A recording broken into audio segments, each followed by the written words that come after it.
विठ्ठल विठ्ठल सर्वांनी टाळी वाजवा महिला मंडळ विठ्ठल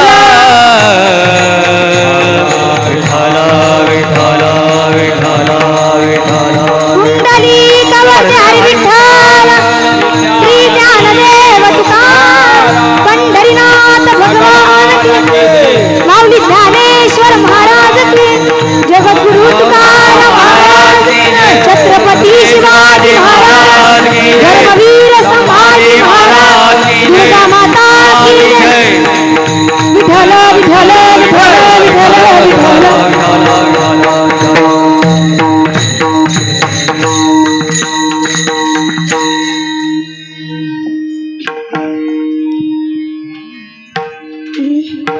हेलो हेलो हेलो देवाची द्वारी उभा क्षण भरी तेने मुक्तीचारी साधिला हरिमुखे मना हरिमुखे मना पुण्याची गणना कोण करी आसोनी संसारी जिव्हे वेगुकारी वेदशास्त्र उभारी बाह्य सदा हरिमुखे मना हरिमुखे मना पुण्याची गणना कोण करी ज्ञानदेवा म्हणे व्यासाची खुना द्वारकेचा राणा पांडवा घरी हरिमुखे म्हणा हरिमुखे म्हणा पुण्याची गणना कोण करी विठ्ठल विठ्ठल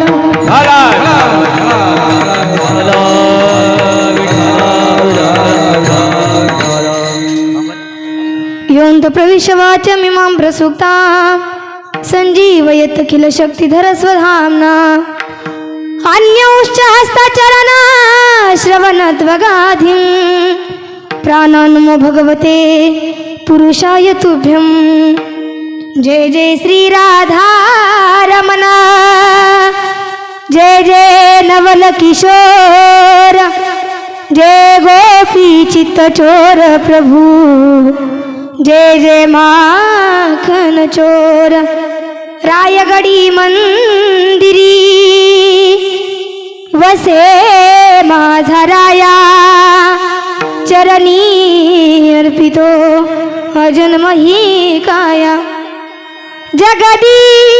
जगदीश्वराशी जोडली जाची अजन्म ख्याती प्रथम वंदितो तुम्हा शिव छत्रपती महायोग पीठे तटे भीमरथ्यां वरं पुंडरीकाय दातुनिन्द्रे समागत्य तिष्ठतमानन्दकन्दं परब्रह्मलिङ्गं भजे पाण्डुरङ्गं पाण्डुरङ्ग करू प्रथम नमन पाण्डुरङ्ग प्रथम नमन पाण्डुरङ्ग करू प्रथम नमन पाण्डुरङ्ग करू प्रथम नमन पांडुरंग करो प्रथम नमन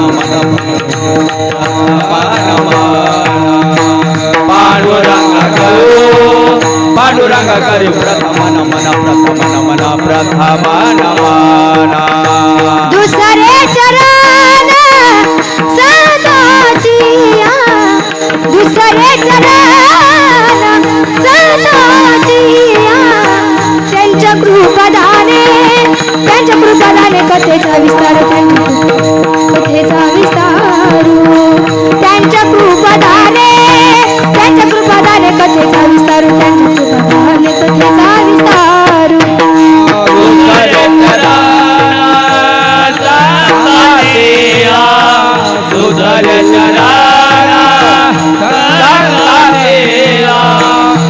त्यांच्या कृपादाने कथेचा विस्तारू त्यांच्या कृपादाने कथेचा विस्तारू त्यांच्या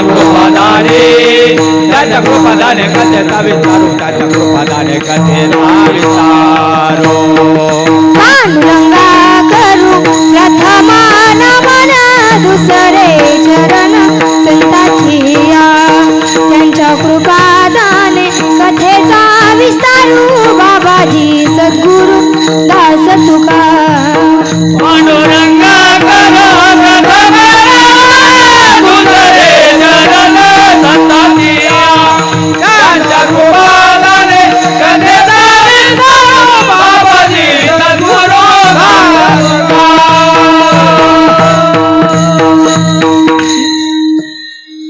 पांडुरंगा करू प्रथम नमन दुसरे चरण संताचिया त्यांच्या कृपादाने कथेचा विस्तारू बाबाजी सद्गुरु दास तुका कलावज्ञ जीव धरार्थावतारम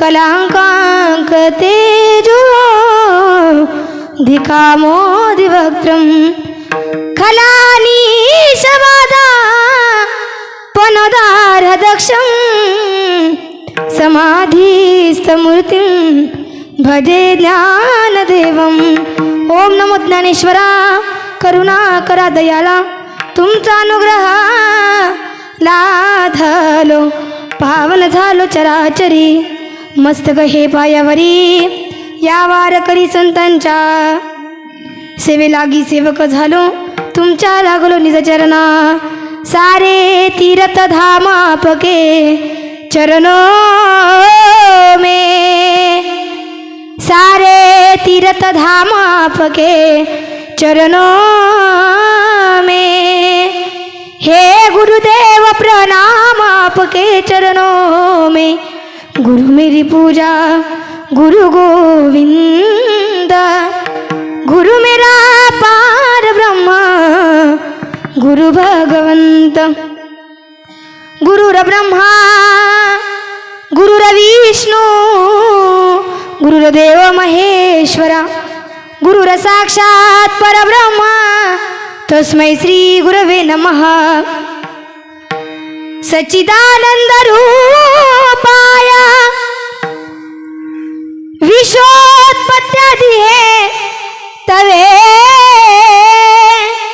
तापत्रय विनाशाय श्रीकृष्णाय वयं नमः हे दुःखभंजन मारुती नंदन हे दुःखभंजन मारुती नंदन सुन लो मेरे पुकार पवन सुत विनती बारंबार पवन सुत विनती बारंबार पवन सुत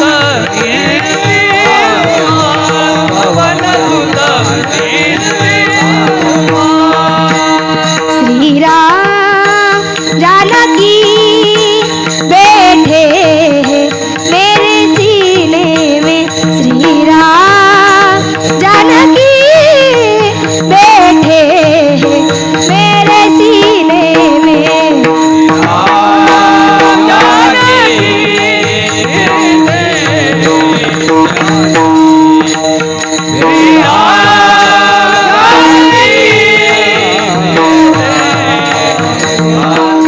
देख लो मेरे दिल के नदियों में देख लो मेरे दिल के नदियों में श्री राम जान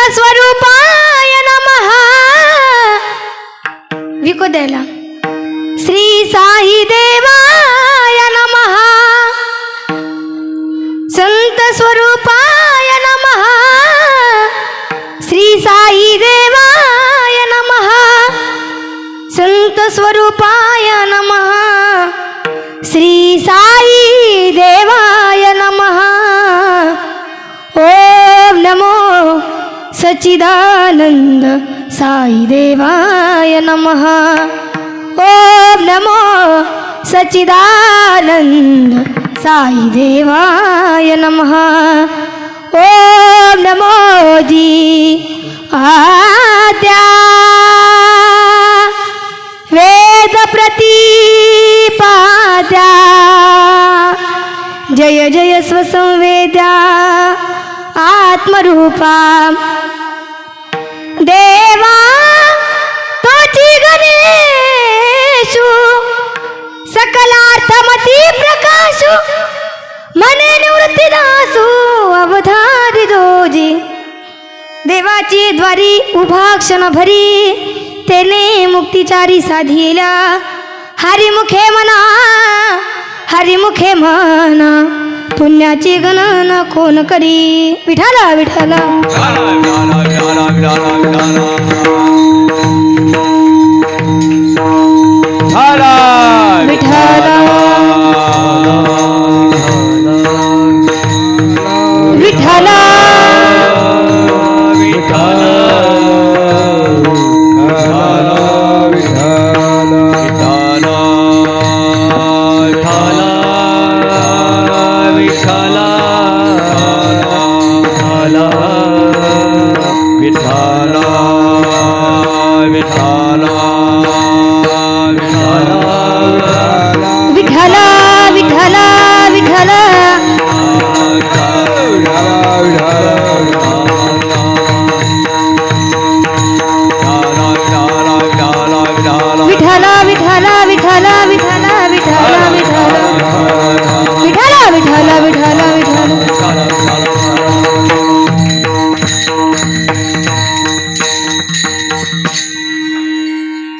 प्रस्तुत प्राप्त प्रसंगी प्राप्त स्थळी प्राप्त वेळी कीर्तनारूपी सेवेकरिता निवडलेला अभंग महान संत भगवत भक्त वेद सुज्ञ वारकरी तत्वज्ञ वेदांचा अर्थ अभंग समर्थ ज्ञानींचे ज्ञानी योग्यांचे योगी ज्ञानाचा सागर साधकांचे मायबाप वैष्णवांचे मुकुटमणी अलंकापूर निवासी माऊली ज्ञानोबराय यांचा उत्कृष्ट असा अभंग अगदी सोपा आणि सरळ हरिपाठातील पहिल्याच क्रमांकाचा अभंग आज आपण या ठिकाणी कीर्तनारूपी सेवेकरिता निवडला. विठ्ठल विठ्ठल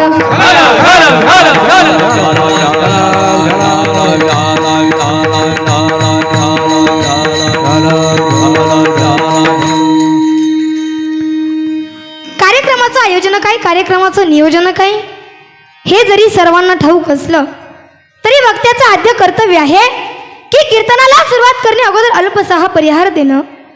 तर परात्पर परमेश्वर परम राज्य परम रसिक भक्तवांचल कल्पतरू भक्तवांचल दीनबंधू भगवान पंढरीशी पांडुरंग परमात्म्याच्या कृपेनं सर्व साधू संतांच्या कृपा आशीर्वादानं या ठिकाणी पावन झालेली ही भूमी आणि या भूमीमध्ये असणारं हे छोटंसं गाव आणि या गावामध्ये चालू असणारा हा भव्य दिव्य अशा प्रकारे शारदीय नवरात्र कीर्तन महोत्सव आणि या सप्ताहामधील तिसऱ्या दिवसाची कीर्तनरूपी सेवा माझ्यासारख्या बाल पामराकडे आली. खरं तर या ठिकाणी मी माझं परम भाग्य समजते ज्यांच्यामुळे या ठिकाणी कीर्तनाचा योग मला या ठिकाणी येण्याचा प्राप्त झाला असे असणारे आमचे मामा बाळू मामा शेळके, संजय मामा शेळके व तसेच विठ्ठल मामा शेळके यांच्या माध्यमातून या ठिकाणी आपल्या सर्वांचं दर्शन मला या ठिकाणी घडलं. प्रथमतः त्यांचे सर्वांचे आभार मानते.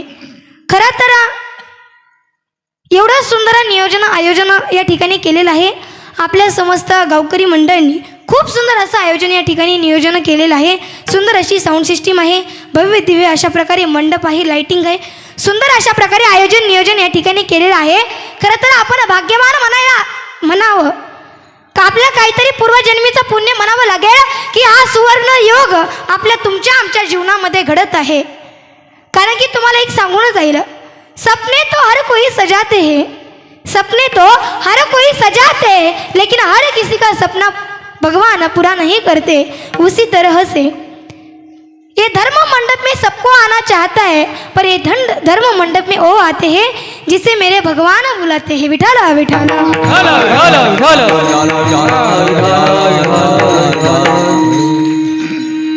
इथे आपण आलात, आपण मनाने आलो नाही. येण्याची भरपूर जणांना इच्छा असते, परंतु सर्वजण या ठिकाणी येऊ शकत नाही का?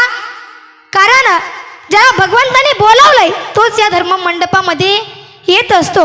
म्हणून आपण भाग्यवान आहोत की या ठिकाणी आपल्या जीवनामध्ये हा सुंदर असा सुवर्ण योग घडून येत आहे. गेले 2-3 दिवस झाले आपल्या या सप्ताहाचा सुगंध अख्ख्या महाराष्ट्रामध्ये दरवळत आहे. आणि या सप्ताहामध्ये अगदी छोटंसं फूल गुंफण्याची, अगदी सुगंधामध्ये फूल गुंफण्याची सेवा माझ्यासारख्या बालपामराकडे आली. खरं तर मी या ठिकाणी सर्वांचे आभार मानते आणि कीर्तनरूपी सेवेला सुरुवात करते. विठ्ठल विठ्ठल.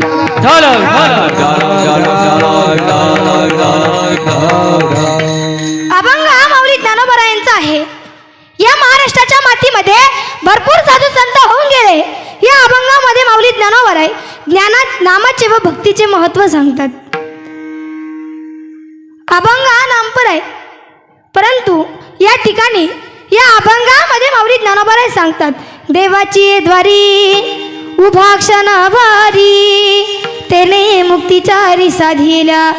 देवाच्या दारामध्ये जर क्षणभर जरी उभा राहिलं तर त्याला 4 मुक्त्या प्राप्त होतात. त्या 4 मुक्त्या म्हणजे कोणत्या मी ते तुम्हाला पुढे सांगणारच आहे. परंतु देवाच्या दारामध्ये फक्त उभा राहून जमेल का? तर नाही. त्याचं नामचिंतन केलं पाहिजे, नामस्मरण केलं पाहिजे, हरी हरी या नामाचा उच्चार केला पाहिजे. आणि जर हरी हरी या नामाचा उच्चार आम्ही जर केला तर त्या पुण्याची गणना स्वतः भगवंताला देखील करणे अशक्य होईल. हरिमुखे म्हणा, हरिमुखे म्हणा, पुण्याची गणना कोण करी. मग काही लोक ज्ञानोबरायांकडे आले आणि म्हटले, महाराज तुम्ही म्हणता देवाचं भजन करा, नामस्मरण करा, त्या देवाचं गुणगान गाऊ आम्ही, आम्हाला लेकरं बाळं नाहीत का? आम्हाला संसार पाणी काही नाही का? तेव्हाच माऊली ज्ञानोबराय सांगतात, असोनी संसारी जिभे वेगो करी वेदशास्त्र उभारी बाह्य सदा. संसारामध्ये राहून जर तुम्ही परमार्थ केला तर ज्याप्रमाणे भगवान श्रीकृष्ण परमात्मा पांडवांच्या घरी राबले तसं तुमच्याही घरी राबतील असं व्यास त्या ठिकाणी सांगतात. ज्ञानदेव म्हणे व्यासाची या खुना द्वारके चाराना पांडवा घरी. विठ्ठल विठ्ठल.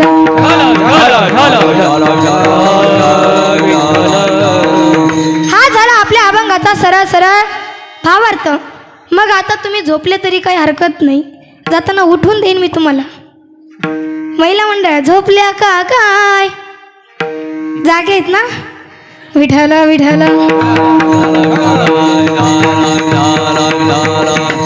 बघा आपल्या कीर्तनाला या ठिकाणी सुरुवात झाली. मला सांगा कीर्तन हे कसं असतं? बोलत चला. बोलता येतं ना तुम्हाला? मी या आधी देखील आपल्या गावामध्ये कीर्तन करण्यासाठी आले होते. मला चांगलंच माहिती आहे तुम्हाला बोलता येतं. मला सांगा कीर्तन हे कसं असतं? छान असतं, बरोबर. छान असतं, गोड असतं.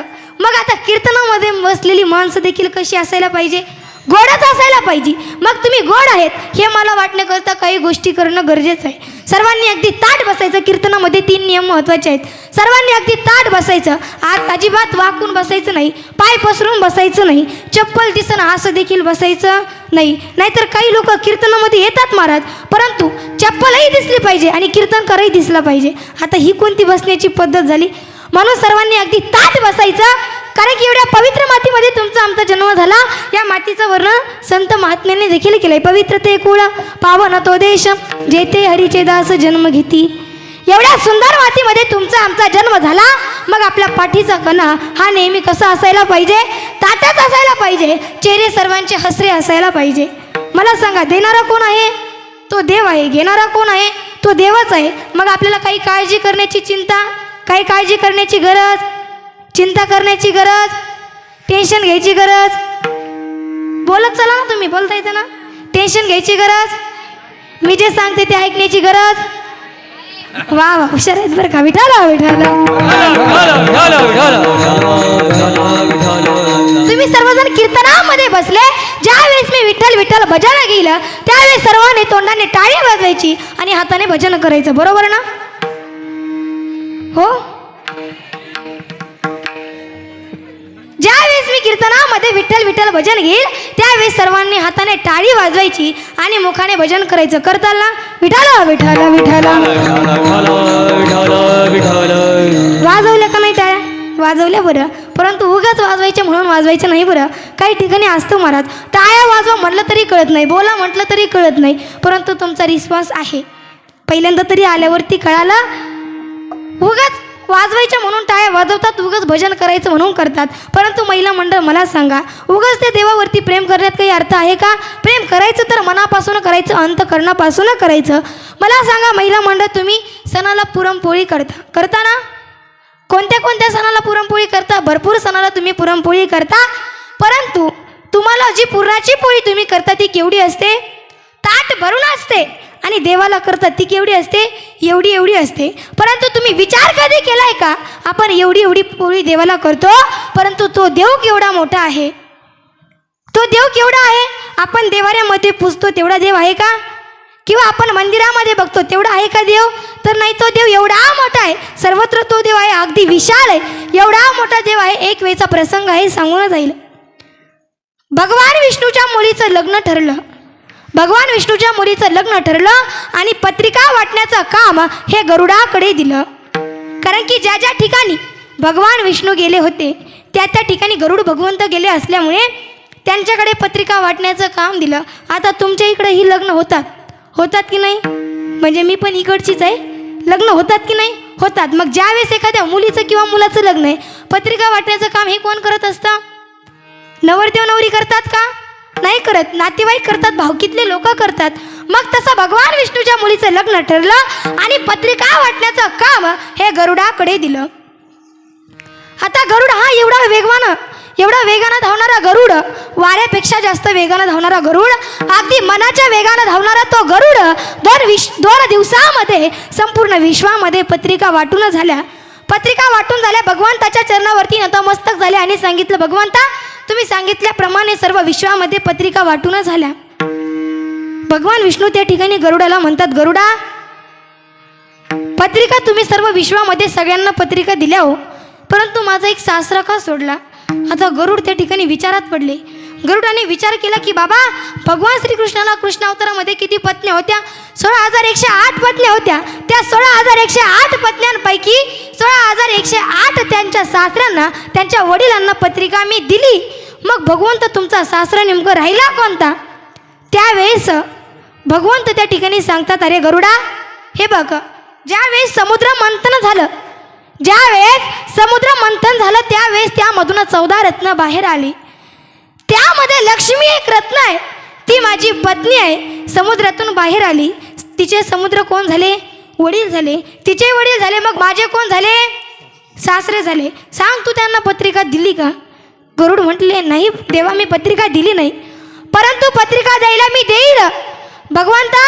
पण आनंदाच्या भरामध्ये जर सासरे बुवा नातीच्या लग्नाला जर निघाले तर माझी गोष्ट सोडा, येताना जे काही गावं वस्त्या काही दुकानं वगैरे लागणार आहेत त्यांचं काय होईल? त्यावेळेस भगवंत म्हणतात, तुम्ही त्याची चिंता करू नका, पत्रिका देण्याचं काम करा. पत्रिका गरुड त्या ठिकाणी देऊन आले. लग्नाचा दिवस उजाडला. सर्व पाहुणे मंडळी, वऱ्हाडी मंडळी त्या ठिकाणी जमा झालं. लग्नाला सर्व वऱ्हाडी मंडळ त्या ठिकाणी गोळा झालं, जमा झालं आणि भगवान विष्णूंच्या सासरी बुवाचं आगमन त्या ठिकाणी झालं. गरुडाने त्यांना बघितल्याच्या नंतर गरुड भगवंत पळतच भगवंताकडे आले आणि भगवंताला येऊन म्हटले, भगवंता, आपल्या सासरी बुवाचं आगमन झालेलं आहे, त्यांना मंडपामध्ये जागा द्यायची असेल तर अगोदर मी सर्व वऱ्हाडी मंडळ बाहेर काढतो आणि मग त्यांना आतमध्ये जागा द्यावी लागेल. भगवंत म्हणतात, तुम्ही थांबा, मी बघतो काय करायचं ते. भगवंत गेटमध्ये गेले, सासरी बुवा समोर गेले, आपला हात समोर केला, हातावरचा एक रोम उपटून खाली टाकला. रोम म्हणजे केस. हातावरचा केस उपटून खाली टाकला आणि तो केस उपटून भगवंताच्या हाताला जेवढं छिद्र पडलं ना, त्या छिद्रामध्ये आपल्या सासरी बुवाला उपदेश केला, सासरी बुवा, तुम्ही यामध्ये बसा. असा एक समुद्र नाही तर अनंत ब्रह्मांडे, एके रोमी ऐसे धडे. असा एक समुद्र नाही तर अनेक समुद्र भगवंताच्या एक रोम उपटून पडलेल्या छिद्रामध्ये बसतात. विठ्ठल विठ्ठल. एवढा मोठा तो देव आहे.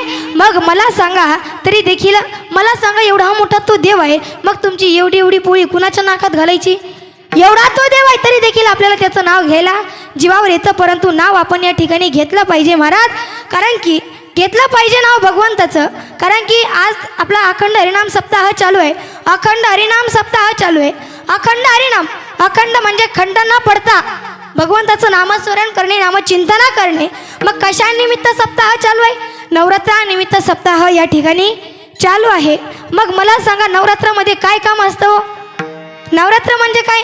नवरात्रामध्ये देवीचा गोंधळ घालतात लोक. देवीचा हा गोंधळ असतो, आपला देखील हा गोंधळच आहे, परंतु हा वारकरी संप्रदायाला धरू नये. स्वर्ग मृत्यू पातळयाचा मंडप घातला हो. पातळयाचा मंडप घातला हो.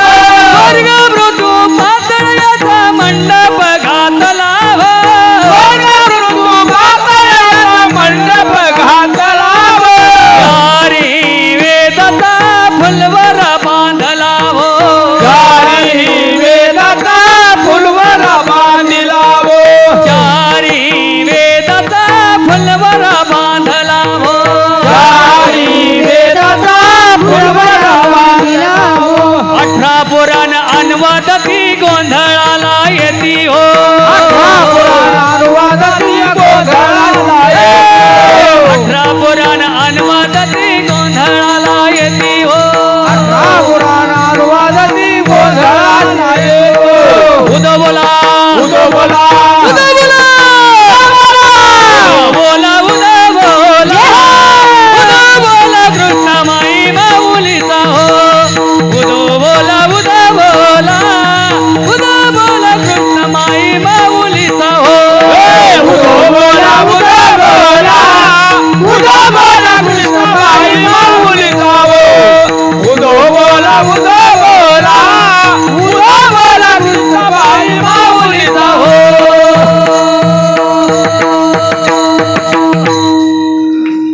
स्वर्ग मृत्यू पातळ लोकी मंडप दिला हो. त्या ठिकाणी आपला देखील हा गोंधळ आहे, परंतु हा वारकरी संप्रदायाला धरून असणारा हा गोंधळ आहे. मग देवीचा गोंधळ आपण या ठिकाणी घातला पाहिजे का? कारण की त्या देवी भगवतीचे आपल्यावरती अनेक उपकार आहेत. काय उपकार आहेत बघा. ती देवी ज्या वेळेस आपल्या समोर सरस्वती रूपामध्ये आली, त्यावेळेस तिने आपल्याला जीवन जगण्याची विद्या दिली. ती देवी ज्यावेळेस सरस्वती रूपामध्ये आली, तिने आपल्याला जीवन जगण्याची विद्या दिली, म्हणून ते देखील त्या देवीचे आपल्यावरती उपकार आहेत. हंसावरती बसून शारदे, मयुरावरती बसून हो.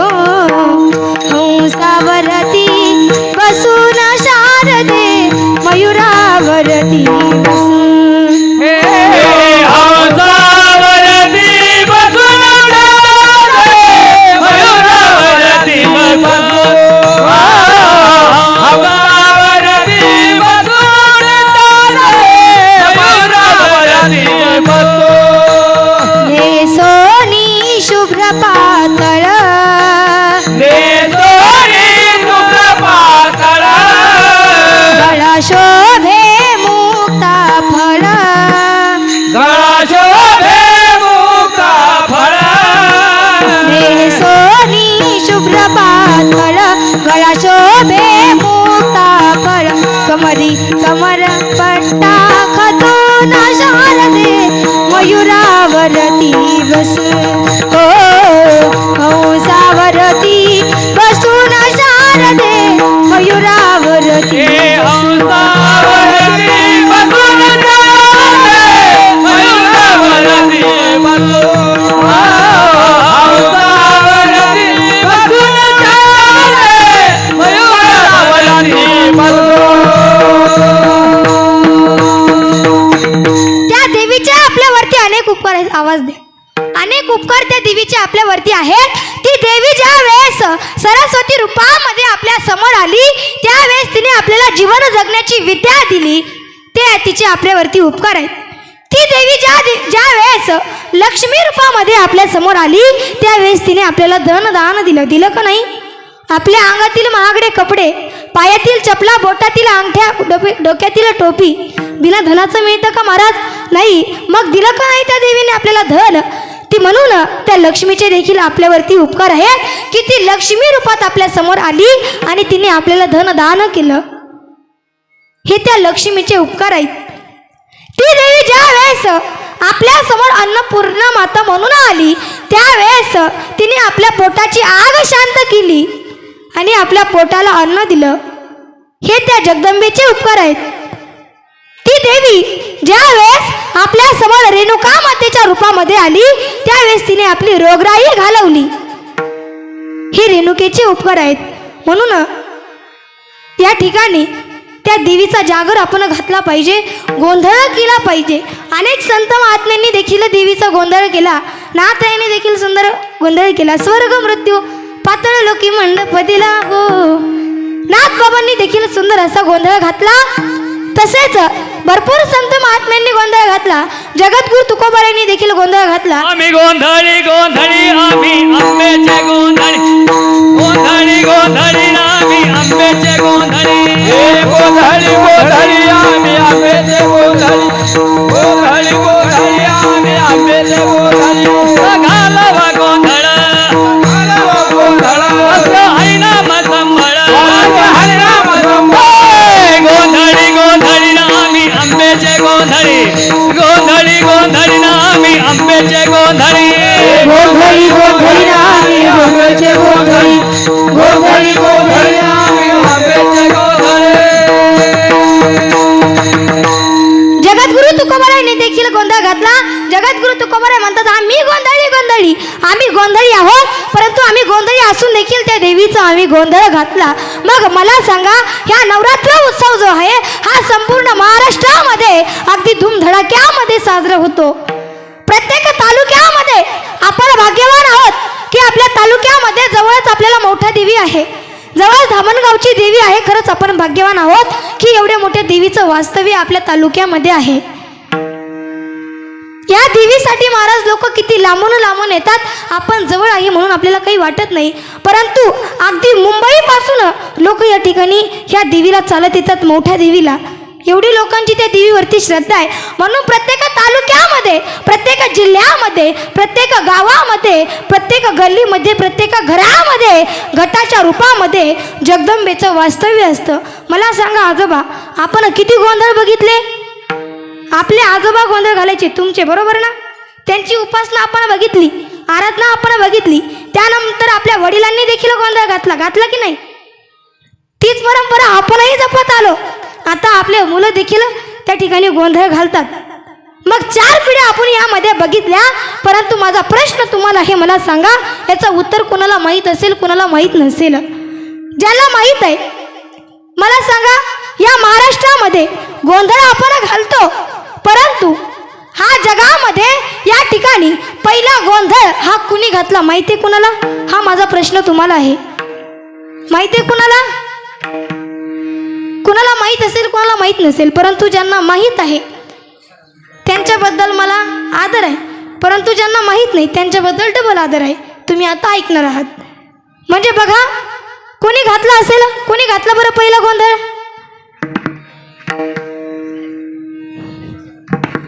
कोणी घातला महिला मंडळ.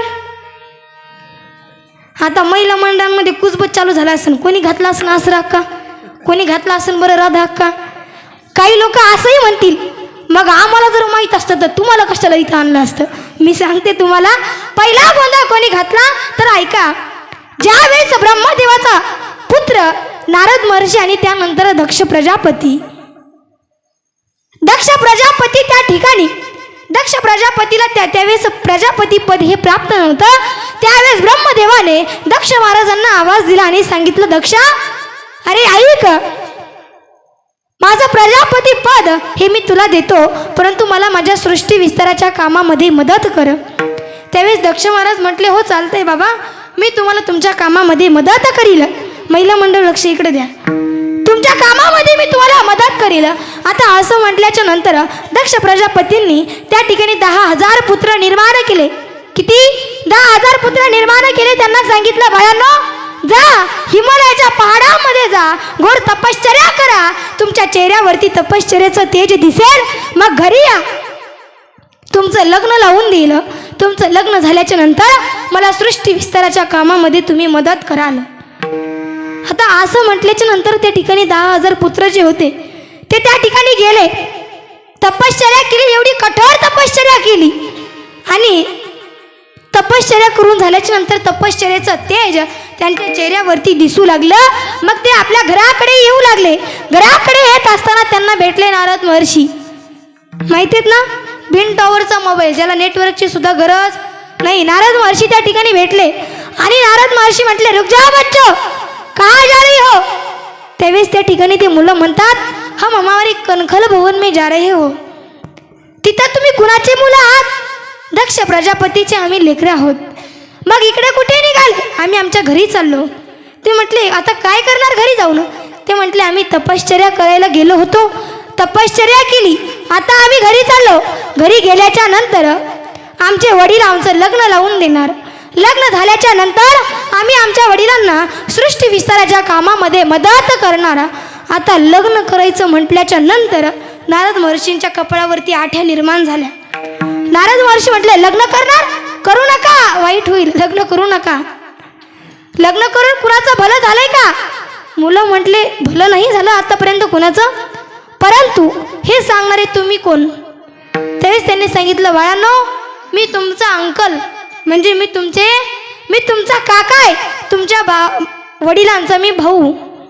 आता असं म्हटल्याच्या नंतर त्या ठिकाणी दक्ष प्रजापतीचे लेकरं त्या ठिकाणी म्हणतात, काका तुमची योगायोग आमची भेट झाली, चला मग लग्नाला. ते म्हणले, लग्न करू नका, लग्न करून कोणाचं देखील भलं झालं नाही, लग्न करू नका. शाणे असताल तर आज ऐका, माझं सत्य सांगतो, असत्य सांगत नाही, तपश्चर्या करा. मुलं म्हटले, काका तुम्ही आमचे काका आहात, परंतु तुमची ना आमची या आधी कधी भेटच झाली नाही. त्यावेळेस नारद महर्षी म्हणतात, मी बाप असल्यामुळे माझा पायच घराला लागत नाही, माझा पाय घराला लागत नाही. मी सारखं भजन कीर्तन करत हिंडत असतो, त्या भगवंताचा नामाचा उपदेश मी सारखं या जगाला देत असतो. मी सत्य सांगतो, असत्य सांगत नाही, म्हणून माझं ऐका, तपश्चर्या करायला जा, लग्न करू नका. मुलांना पटलं, मुलं तपश्चर्या करण्याकरिता पुन्हा वापस गेले. अर्ध्यातून वापस गेले. हे ज्यावेळेस दक्ष प्रजापतीला कळलं, त्यांना थोडंसं वाईट वाटलं, परंतु पुन्हा 10,000 पुत्र निर्माण केले. दक्ष महाराजांनी 10,000 पुत्र निर्माण केले. त्यांना देखील सांगितलं, तपश्चर्या करा. तपश्चर्या करून आल्याच्या नंतर मी तुमचं लग्न लावून दिलं. लग्न झाल्याच्या नंतर तुम्ही मला सृष्टी विस्ताराच्या कामामध्ये मदत कराल. मुलं गेले तपश्चर्या करायला. तपश्चर्याचं तेज त्यांच्याही चेहऱ्यावरती दिसू लागलं. पुन्हा पाठीमागं येऊ लागले. पुन्हा नारद महर्षी त्या ठिकाणी त्यांना भेटले. पुन्हा नारद महर्षी भेटले. रुक जाओ बच्चों, कहाँ जा रहे हो? हम हमारे कणखल भवन में जा रहे हो. तिथं तुम्ही कुणाचे लेकर आहात? दक्ष प्रजापतीचे आम्ही लेकर आहोत. आता इकडे कुठे निघाले?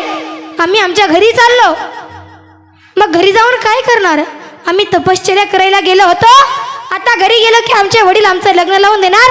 लग्न झाल्याच्या नंतर आमच्या वडिलांना आम्ही सृष्टी विस्ताराच्या कामामध्ये मदत करणार.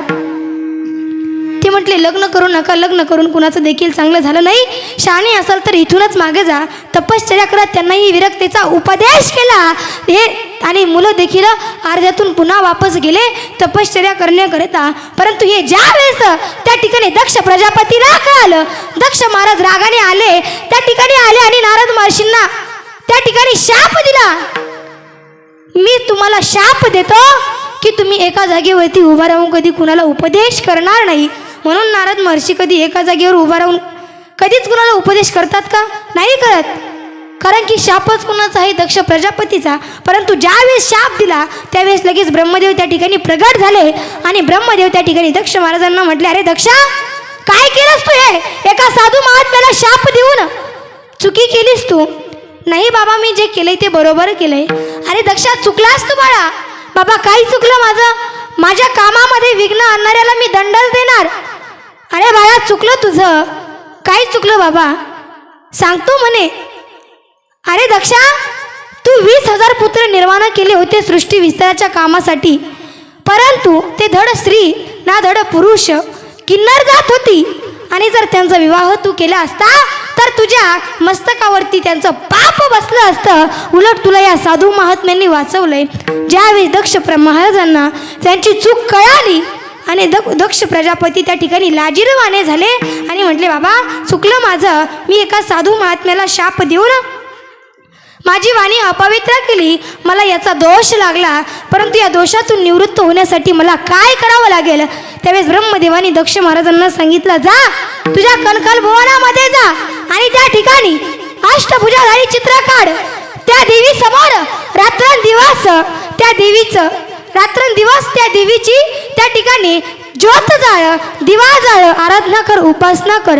म्हणून पहिला गोंधळ जो आहे, पहिले जागर जो आहे तो दक्ष प्रजापतीने केला. आपण जी शक्तीपीठातून ज्योत आणतून लावण्याकरिता ती देखील परंपरा दक्ष महाराजांचीच आहे. म्हणून पहिला गोंधळ दक्ष महाराजांनी केला. त्यांनी त्या देवीची स्तुती करायला सुरुवात केली, आवाहन सुरू केलं. आई भवानी तुझ्या कृपेने तारसी भक्ताला, आगाध महिमा तुझी माऊली वार संकटाला. आई कृपा करी माझ्यावरी, जागवी थोरात सारे, आज गोंधळ आलाय, गोंधळ मांडला भवानी, गोंधळ आलाय, गोंधळ मांडला भवानी, गोंधळ आलाय. त्या देवीची स्तुती केली, आवाहन केलं. मग 9 दिवस 9 रात्र त्या ठिकाणी देवी पुढे ज्योत जाळली, तिचं आवाहन केलं, जागर केला, गोंधळ केला आणि 9व्या दिवशी ती देवी भगवती 9 रूपामध्ये प्रगट झाली. त्यावेळेस दक्ष महाराज म्हणू लागले, अगं आई, मी कुणाकडे पाहू, वरती पाहू का, खाली पाहू का, इकडे पाहू का, समोर पाहू, मला कळत नाही, काय करू दक्षा मी.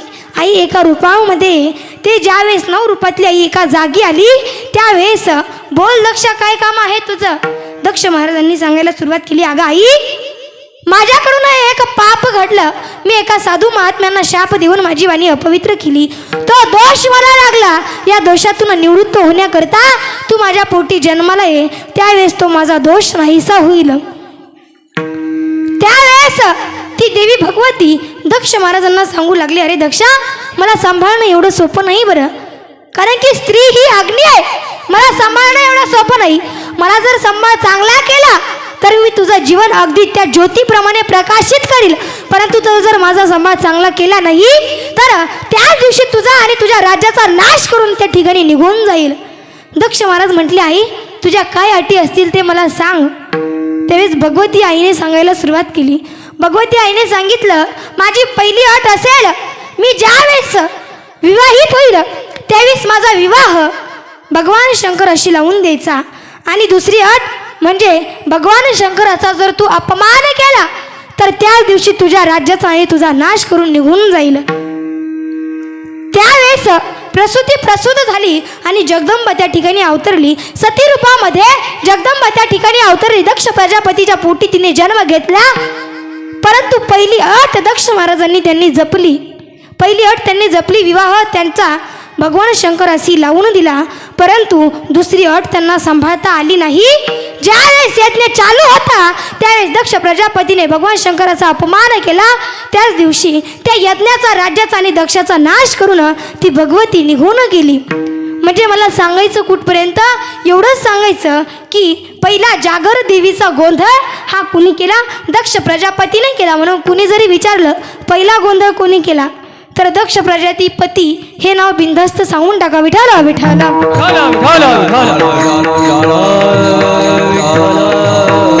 म्हणून त्या ठिकाणी दक्ष प्रजापतीने पहिला गोंधळ केला, जागर केला. ती परंपरा आजपर्यंत आपण जपत आहोत. खूप सुंदर अशा प्रकारे नवरात्र उत्सव आपण धूमधडाक्यामध्ये संपूर्ण महाराष्ट्रामध्ये साजरा केला जातो. 9 दिवसामध्ये आता महिला मंडळांना बघा, नवरात्र आल्याच्या नंतर काय करतात महिला मंडळ? फक्त हाच विचार करतात की 9 दिवस कोणत्या साड्या घालायच्या, बरोबर ना? 9 दिवस कोणत्या साड्या घालायच्या, मग त्या 9 दिवस 9 साड्या घालायच्या आणि नवऱ्याला बुडायचं काम करतात. म्हणजे मला तसं म्हणायचं नाही, परंतु 9 दिवसामध्ये कोणत्या साड्या घालायच्या आपण याचा विचार करतो. परंतु 9 दिवसामध्ये उपासना करतो, उपवास धरतो. परंतु अगोदरच आपली लिस्ट असते उपवासाला काय खायचं, बरोबर ना? परंतु उपवास केला पाहिजे, कसा केला पाहिजे? या 9 दिवसामध्ये त्या देवीला, भगवतीला अत्यंत खडतर उपवास झाला होता, म्हणून आपण त्या ठिकाणी उपवास देखील तसाच धरला पाहिजे. त्या देवीचं वर्णन जर करायला गेलं तर ती देवी दिसायला कशी आहे?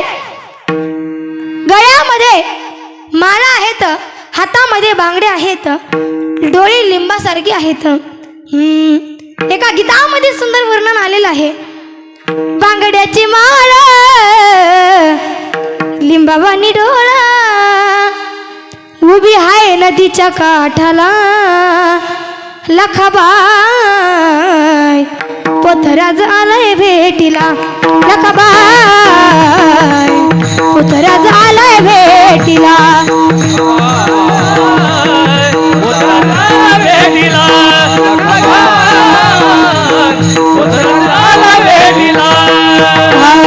लागली चाहूल ग, उमटल पाऊल ग,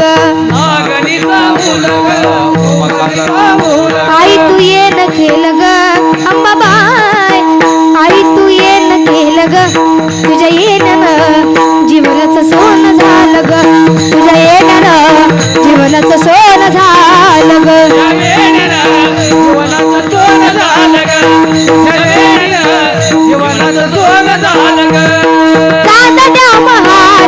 हसली गोड गाली, नटून सार पालखीत झाली, माझी येडाई गरबा खेळया निघाली, माझी येडाई गरबा खेळया निघाली.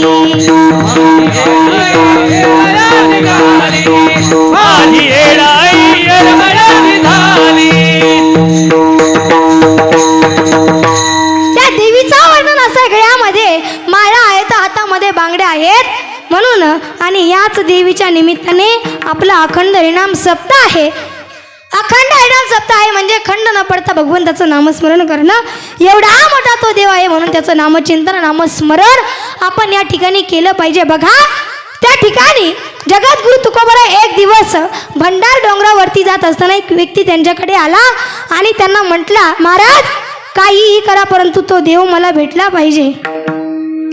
आता महाराज म्हटले त्याला, त्याचं किराणा दुकान होतं. महाराज म्हटले तुझ्या दुकानामध्ये काय काय आहे? त्याने सांगितलं खसखशीपासून तर साखरेपर्यंत सगळं आहे. महाराज म्हटले काय फळ आहे? म्हणणे हो काय फळ आहे?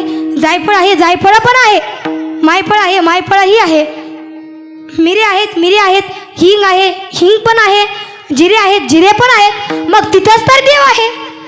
तू म्हटलं महाराज त्याचं डोकं बंद पडलं, तो हँग झाला आणि म्हटलं महाराज किराणा दुकानामध्ये कुठं देव असतो का? त्यावेळेस त्याने सांगितलं अरे बाळा काय फळ म्हणजे तुझं काय फळ नाही, काय फळ म्हणजे काया, काया म्हणजे हे शरीर, काय फळ एक दिवस जाय फळ म्हणजे जाणार आहे. त्याच्या जास्त नादी लागायचं नाही कारण हे सगळं काय आहे माय फळ. काय फळ एक दिवस जाय फळ त्याच्या जास्त नादी लागायचं नाही कारण हे सगळं आहे माय फळ. म्हणून काही ना मीपणा असतो, मीपणा. माझ्यासारखा डॉक्टर होणे शक्य नाही, माझ्यासारखा पखवाजवादक होणे शक्य नाही, माझ्यासारखा कीर्तनकार होणे शक्य नाही, असा मीपणा असतो.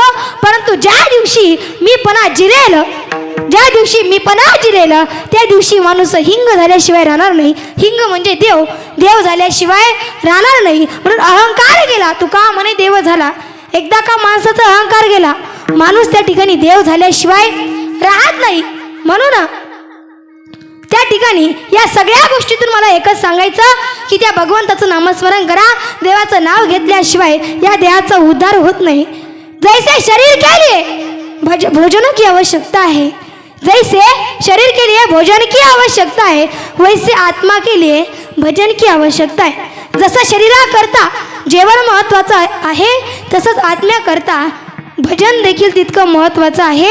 म्हणून एक तत्व नामाच्या साधनाला द्वैताची बाधा बांधत नाही. म्हणून एक निष्ठेने भक्ती केली पाहिजे, एक निष्ठेने भक्ती केली पाहिजे, एक तत्वाने भक्ती केली पाहिजे. परंतु आपली भक्ती कशी असते महाराज, वार बदलला की भक्ती बदलते, वार बदलला की देव बदलतो. सोमवार आला की भगवान शंकराची भक्ती करतात. हे भोळ्या शंकरा आवड तुला बेलाची, बेलाच्या पानाची, ए भोळ्या शंकरा. सोमवार गेला की भगवान शंकर ही गेले, लगेच आला मंगळवार, लगेच मंगळवारी कोणाची भक्ती करतात? मंगळवारी भक्ताद्वारी. वा देव देव तुझाच केला, भक्त भोळा घालून माळा सुखात ठेव ग याला. कसं लला नीला ला ला ला ला लला नीला ला ला. म्हणजे बघा मंगळवार आला की लगेच त्या ठिकाणी देवीची भक्ती करतात. मंगळवार गेला की लगेच बुधवार आला लगेच पांडुरंगाची भक्ती करतात. पांडुरंगा विठ्ठला माय बापा विठ्ठला तुळसी माळ विश्वासाची तुटे घाव विठ्ठला जीव झाला कासा वीस रूप दाव विठ्ठला. पांडुरंगा विठ्ठला माय बापा विठ्ठला. लगेच बुधवार गेला की पांडुरंगही गेला लगेच आला गुरुवार. गुरुवारी लगेच दिगंबरा दिगंबरा श्रीपाद वल्लभ दिगंबरा दिगंबरा दिगंबरा श्रीपाद वल्लभ दिगंबरा. गुरुवार गेला की लगेच आला शुक्रवार लगेच संतोषी मातेची भक्ती करतात. शुक्रवार गेला की लगेच शनिवार आला. शनिवारी लगेच हे दुःख भंजन मारुती नंदन सुनलो मेरी पुकार पवन सुत विनती बारंबार. शनिवार गेला की लगेच हनुमंतरायही गेले लगेच आला रविवार. रविवारी लगेच कोणाची भक्ती करतात खंडोबाची कारभारी ना झाली बाण धनगरी ना. लगेच रविवार गेला की खंडोबा गेला आला. सोमवार लगेच पुन्हा भगवान शंकर आले. अशी आपली भक्ती. परंतु एक तत्व नामाच्या साधनाला द्वैताची बाधा बांधत नाही. एक निष्ठेने भक्ती केली पाहिजे. मिनिटाला जर देव बदलला तर त्यामधून काहीही साध्य होत नाही. बघा एक तुम्हाला भावनिक प्रसंग सांगून जाईल. दोन भक्त होते. एक होता आपल्या हिंदूचा आणि एक होता मुस्लिमचा. दोघा जण भक्त होते आणि ते गेले फिरायला. कुठं फिरायला गेले समुद्रामध्ये जहाजेमध्ये फिरायला गेले आणि समुद्राची एक मोठी लाट आली आणि त्या ठिकाणी ती जहाज पलटी झाली. आता कुणालाही संकट आल्याच्या नंतर भगवंत आठवत असतात. परंतु मुस्लिमचं जे होतं त्यांनी लगेच आपल्या अल्लाचा दावा करण्यास सुरुवात केली. त्यांचं एकच देव अल्लाह मुझे बचाव अल्लाह मुझे बचाव अल्लाह मुझे बचाव. आता त्यांनी एकट्या अल्लाचा धावा सुरू केला.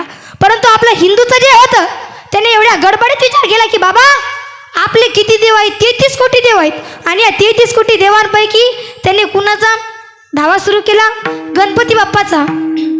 गान चतुराय गान प्राणाय गान अंतरात्मनी गानो चुखाय गान मत्ताय गानो चुखमलसी गुरुपूजिताय गुरुदेवताय गुरुकुलस्थायिने गुरुविक्रमाय गुह्य प्रवराय गुरवे गुण गुरवे गुरुदैत्य गला क्षेत्रे गुरुधर्म सदाराध्याय गुरुपुत्र परित्रात्रे गुरुपाखंड खंडकाय गीत साराय गीत तत्वाय गीतराध्याय धीमहि गुणादिताय गुण प्रविष्टाय धीमहि एकदंताय वक्रतुंडाय गौरीतनयाय धीमहि गजेशाराय भालचंद्राय श्री गणेशाय धीमहि. गणपती बाप्पाचा धावा केला मंत्र चालू केला. परंतु लगेच ते गणपती बाप्पाने विचार केला की बाबा आपला भक्त बुडतोय आपण त्या ठिकाणी त्यांच्या मदतीला गेलं पाहिजे. गणपती बाप्पा निघणार तो यांनी मंत्र बंद केला. विचार केला की याचा चला जे पण हा आपल्याला कधी वाचवणार आहे याचं काय खरं नाही याच्यापेक्षा याचा बाप बरा. आता भगवान गणपती बाप्पाचे पप्पा कोण भगवान शंकर. लगेच भगवान शंकराची आराधना सुरू केली. भगवान शंकराचा मंत्र म्हणायला लागले देवराज सेव्यमान पावन अग्निपंकजम व्याल यज्ञ सूत्रबिन शेखरम कृपाकरम नारदादि योगी वृंद वंदितम जगद्गुरु काशिका पुरादिनाथ काल भैरवम भजे.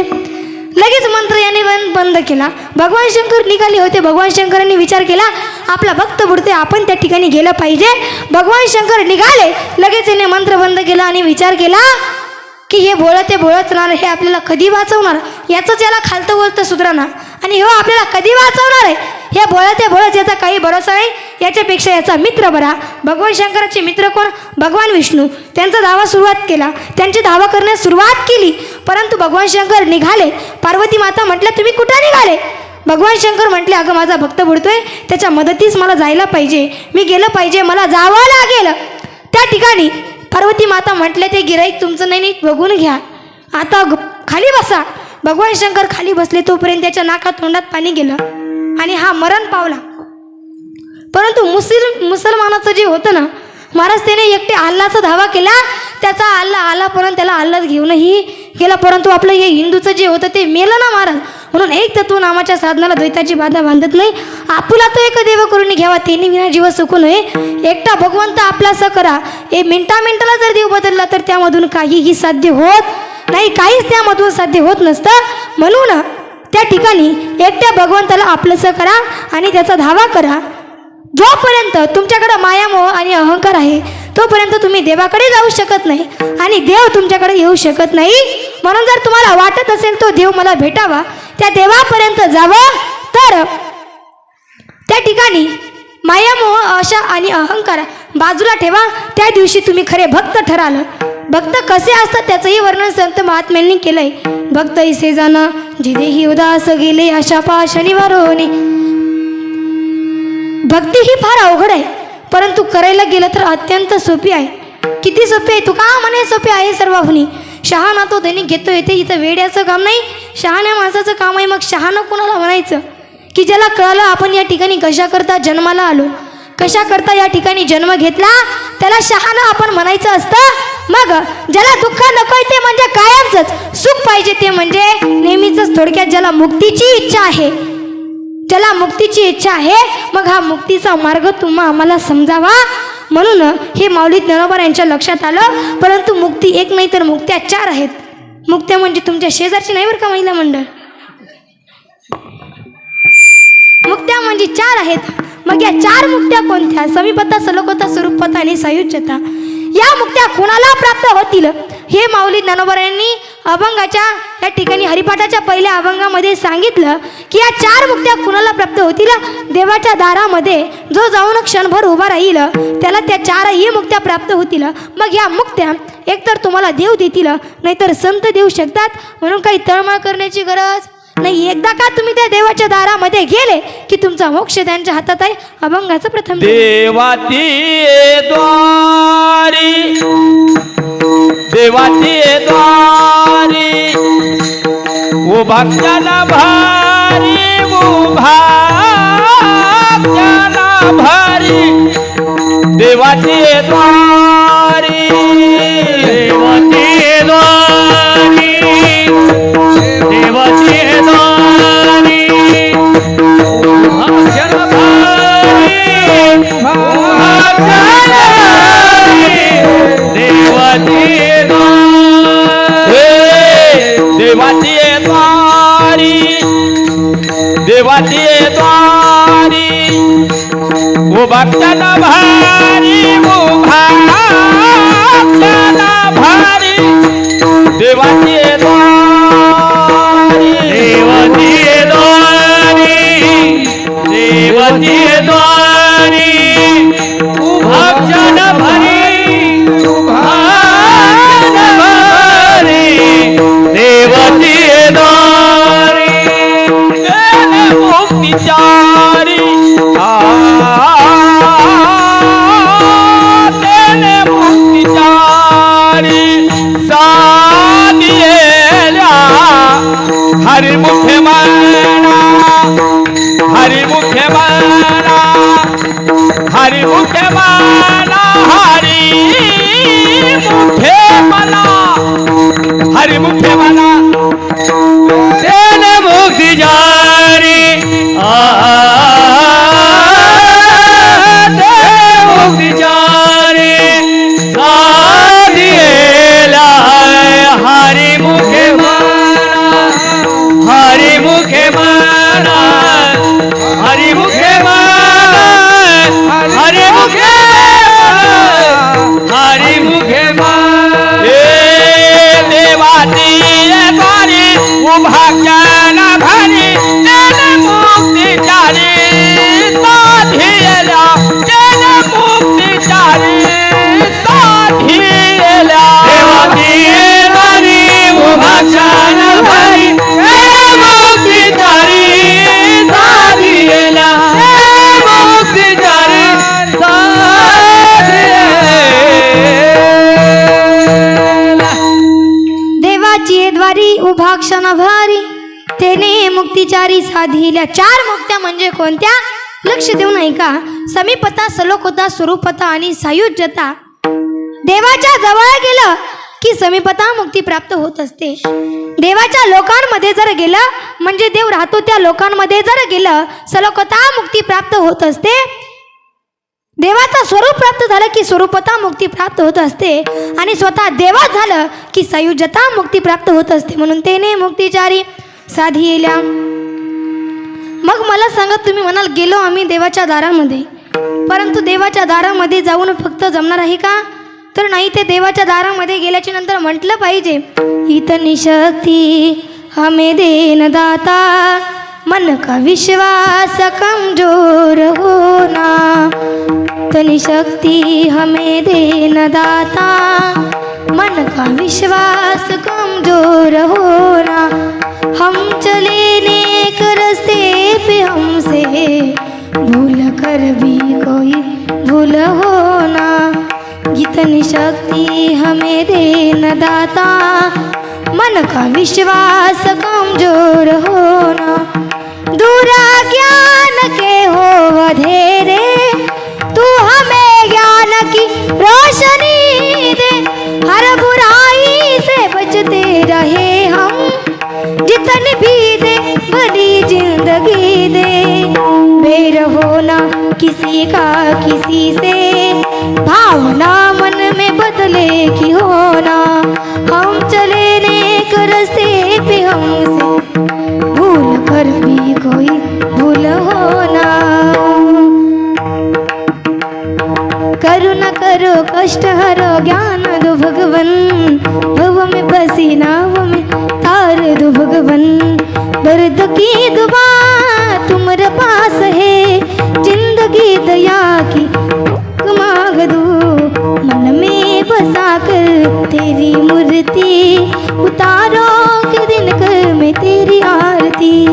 करो न करो कष्ट हर ज्ञान दो भगवन, भव में फसी नाव मेरी तार दो भगवन. देवाच्या दारामध्ये फक्त उभं राहून जमेल का? त्या भगवंताचं नामचिंतन केलं पाहिजे, नामस्मरण केलं पाहिजे. मला सांगा, तुम्ही या ठिकाणी कीर्तनामध्ये आले फक्त बसून जमल का? मुखाने भजन केलं पाहिजे आणि हाताने टाळीच वाजवली पाहिजे.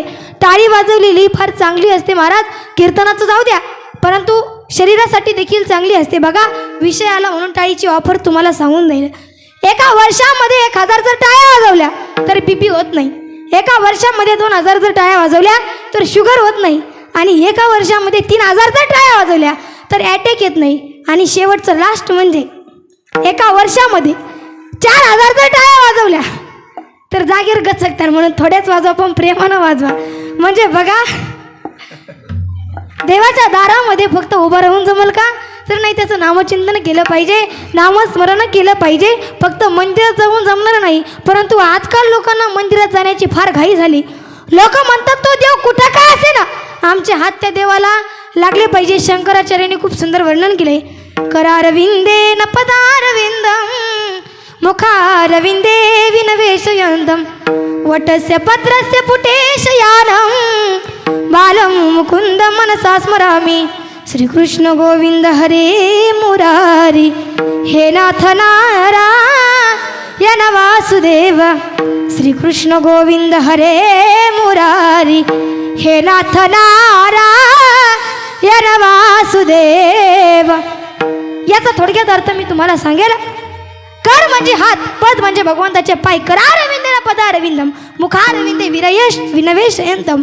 हे सर्व काय करा, त्या भगवंताच्या चरणाजवळ ठेवा, त्याचं नामस्मरण करा. मग काय होईल? वटस्य पत्रस्य पुटेशयानम, बालम मुकुंदम मनसा स्मरामि. मनापासून त्याचं स्मरण करा. कसं? श्रीकृष्ण गोविंद हरे मुरारी, हे नाथ नारायण वासुदेव. कारण की त्या भगवंताचं स्मरण करा. का? कारण की जन्म मृत्यूच्या बंधनातून सुटका करण्याचं काम हे त्या भगवंताच्या हातामध्ये आहे. म्हणून त्याचं नामस्मरण करा. हे माऊली ज्ञानोबा यांनी त्याच्या भाषेमध्ये सांगतात की तुम्ही त्या भगवंताच्या दारामध्ये एकदा जरी गेले, त्या देवाच्या दारामध्ये जर गेले तर तुम्हाला जे पाहिजे ते त्या ठिकाणी मिळतं. म्हणून महिला मंडळ, तुम्हाला जर वाटत असेल आपले लेकरं सात्विक जन्माला यावी, त्यांच्यावरती सात्विक संस्कार व्हावे, तर त्या ठिकाणी त्यांना तुमच्या घरामध्ये परमार्थ असणं गरजेचं आहे. कारण की स्त्री ही घराची व्यवस्थापक असते. The woman is a dire manager. तुम्हाला जर वाटत असेल मुलं सात्विक निघावी, संस्कारी निघावी, काही गोष्टी करणं गरजेचं आहे.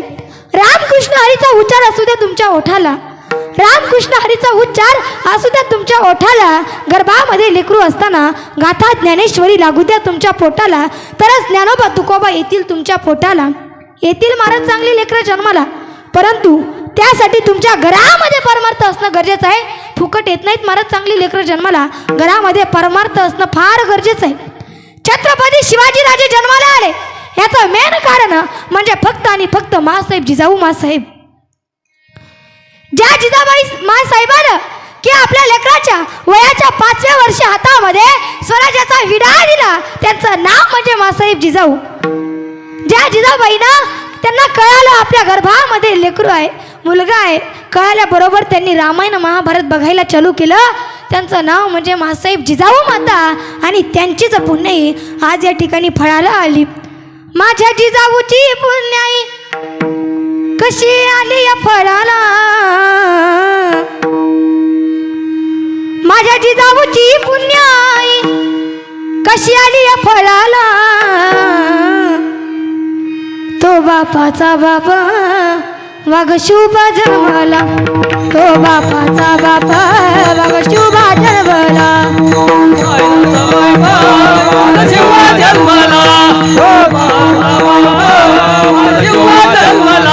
माझ्या जिजाऊची पुण्याई कशी आली या फळाला, माझ्या जिजाऊची पुण्याई कशी आली या फळाला. तो बापाचा बापाचा बापाचा बापाचा बापाचा बापाचा बापा, तो बापाचा बापा बाबा शुभा जन्मला,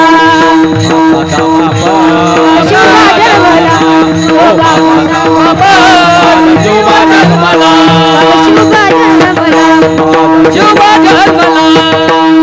छत्रपती शिवाजीराजे जन्माला आले याचं कारण म्हणजे मासाहेब जिजाऊ माता आहेत. आपण कोणत्या जगात जन्माला आलो यावरती आपलं श्रेष्ठत्व नाही, आपण कोणत्या जातीत जन्माला आलो यावरती आपलं श्रेष्ठत्व नाही, आपण कोणत्या धर्मात जन्माला आलो यावरती आपलं श्रेष्ठत्व नाही, तर आपल्या हृदयाच्या हिमतीवर असणाऱ्या आपल्या हृदयाच्या हिमतीवर आपलं श्रेष्ठत्व आहे.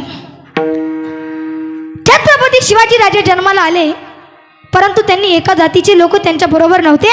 अनेक जातीचे वेगवेगळ्या समाजाचे लोक त्यांच्या मदतीला होते. 18 पगड जाती 16 सारा समाज मराठमोळा, सारा समाज केलाय गोळा, स्वराज्यावर ठेवून डोळा, एका जागी केलाय सोळा. प्रथम पाहिला शिर झुकवला जिजाऊ चरणावरी, बाई माझा ग शोभराजा ग बसला घोड्यावरी, शोभराजा ग बसला घोड्यावरी. छत्रपती शिवाजी राजांना स्वराज्य स्थापना केलं, परंतु एका जातीचे लोक नव्हते, वेगवेगळ्या जातीचे होते तेवढी लोक जमा केली, स्वराज्य स्थापना केलं, परंतु त्यांच्या हृदयामध्ये कधी जात पात नव्हती, तर सगळ्या समाजाचे लोक त्यांच्या जवळ होती. मग छत्रपती शिवाजी महाराज म्हणायचं कोणाला थोडक्यात सांगून जाईल बघा. जो 65 किलोची तलवार वागवतो त्याचं नाव बाजी, जो 65 किलोची तलवार वागवतो त्याचं नाव यसाजी, 1000 जणांबरोबर एकटा खिंड लढतो त्याचं नाव बाजी, हात तुटला तरी लढत राहतो त्याचं नाव तानाजी, 8 तासात दिल्लीहून घोडा पुण्याला आणतो त्याचं नाव संताजी, शत्रूच्या छावणीत शिरून शत्रूच्या छावणीचा कळस कापून आणतो त्याचं नाव धनाजी, वाघाचा जबडा फाडून वाघाचे दात मोजतो त्याचं नाव छत्रपती संभाजी, आणि या सगळ्यांना एकत्रित करून जो स्वराज्य स्थापना करतो त्याचं नाव छत्रपती शिवाजी.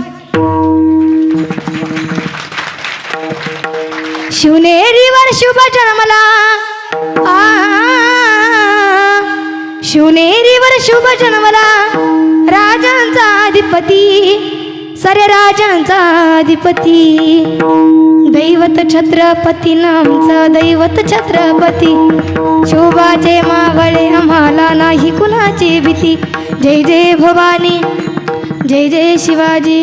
महाराज अशी सात्विक लेकरं जन्माला घाला, नाहीतर आत्ताची लेकरं 8 वाजता उठतात. 8 वाजता पाववाल्याच्या घंटीचा आवाज आल्याच्या नंतर डोळे चोळत चोळत बाहेर येतात. हा पुत्र व्हावा तो ऐसा,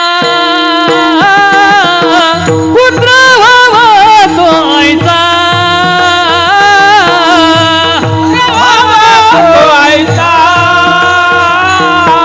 पुत्र व्हावा तो ऐसा, त्रैलोक्य झेंडा, त्याचा त्रैलोक्य झेंडा, पुत्र व्हावा तो ऐसा, पुत्र व्हावा तो ऐसा, पुत्र व्हावा तो ऐसा, पुत्र व्हावा तो ऐसा.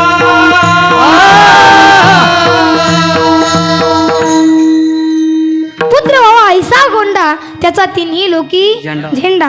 असा पुत्र असावा, नाहीतर आत्ताची लेकरं 8 वाजता उठून पाववाल्याच्या घंटीचा आवाज आल्याच्या नंतर डोळे चोळत चोळत बाहेर येतात आणि म्हणतात छत्रपती शिवाजी महाराज की जय. महाराज पहिले मराठी कसे होते आणि आताचे मराठी कसे, यामध्ये फार फरक आहे. पहिले मराठी लवकर उठे, लढायला सुटे, तलवार फुटे पण पीछे नाही हटे. लेकिन आताचे मराठी उशिरा उठे, पोरीन वाग सुटे, थोबाड फुटे पण पीछे नाही हटे.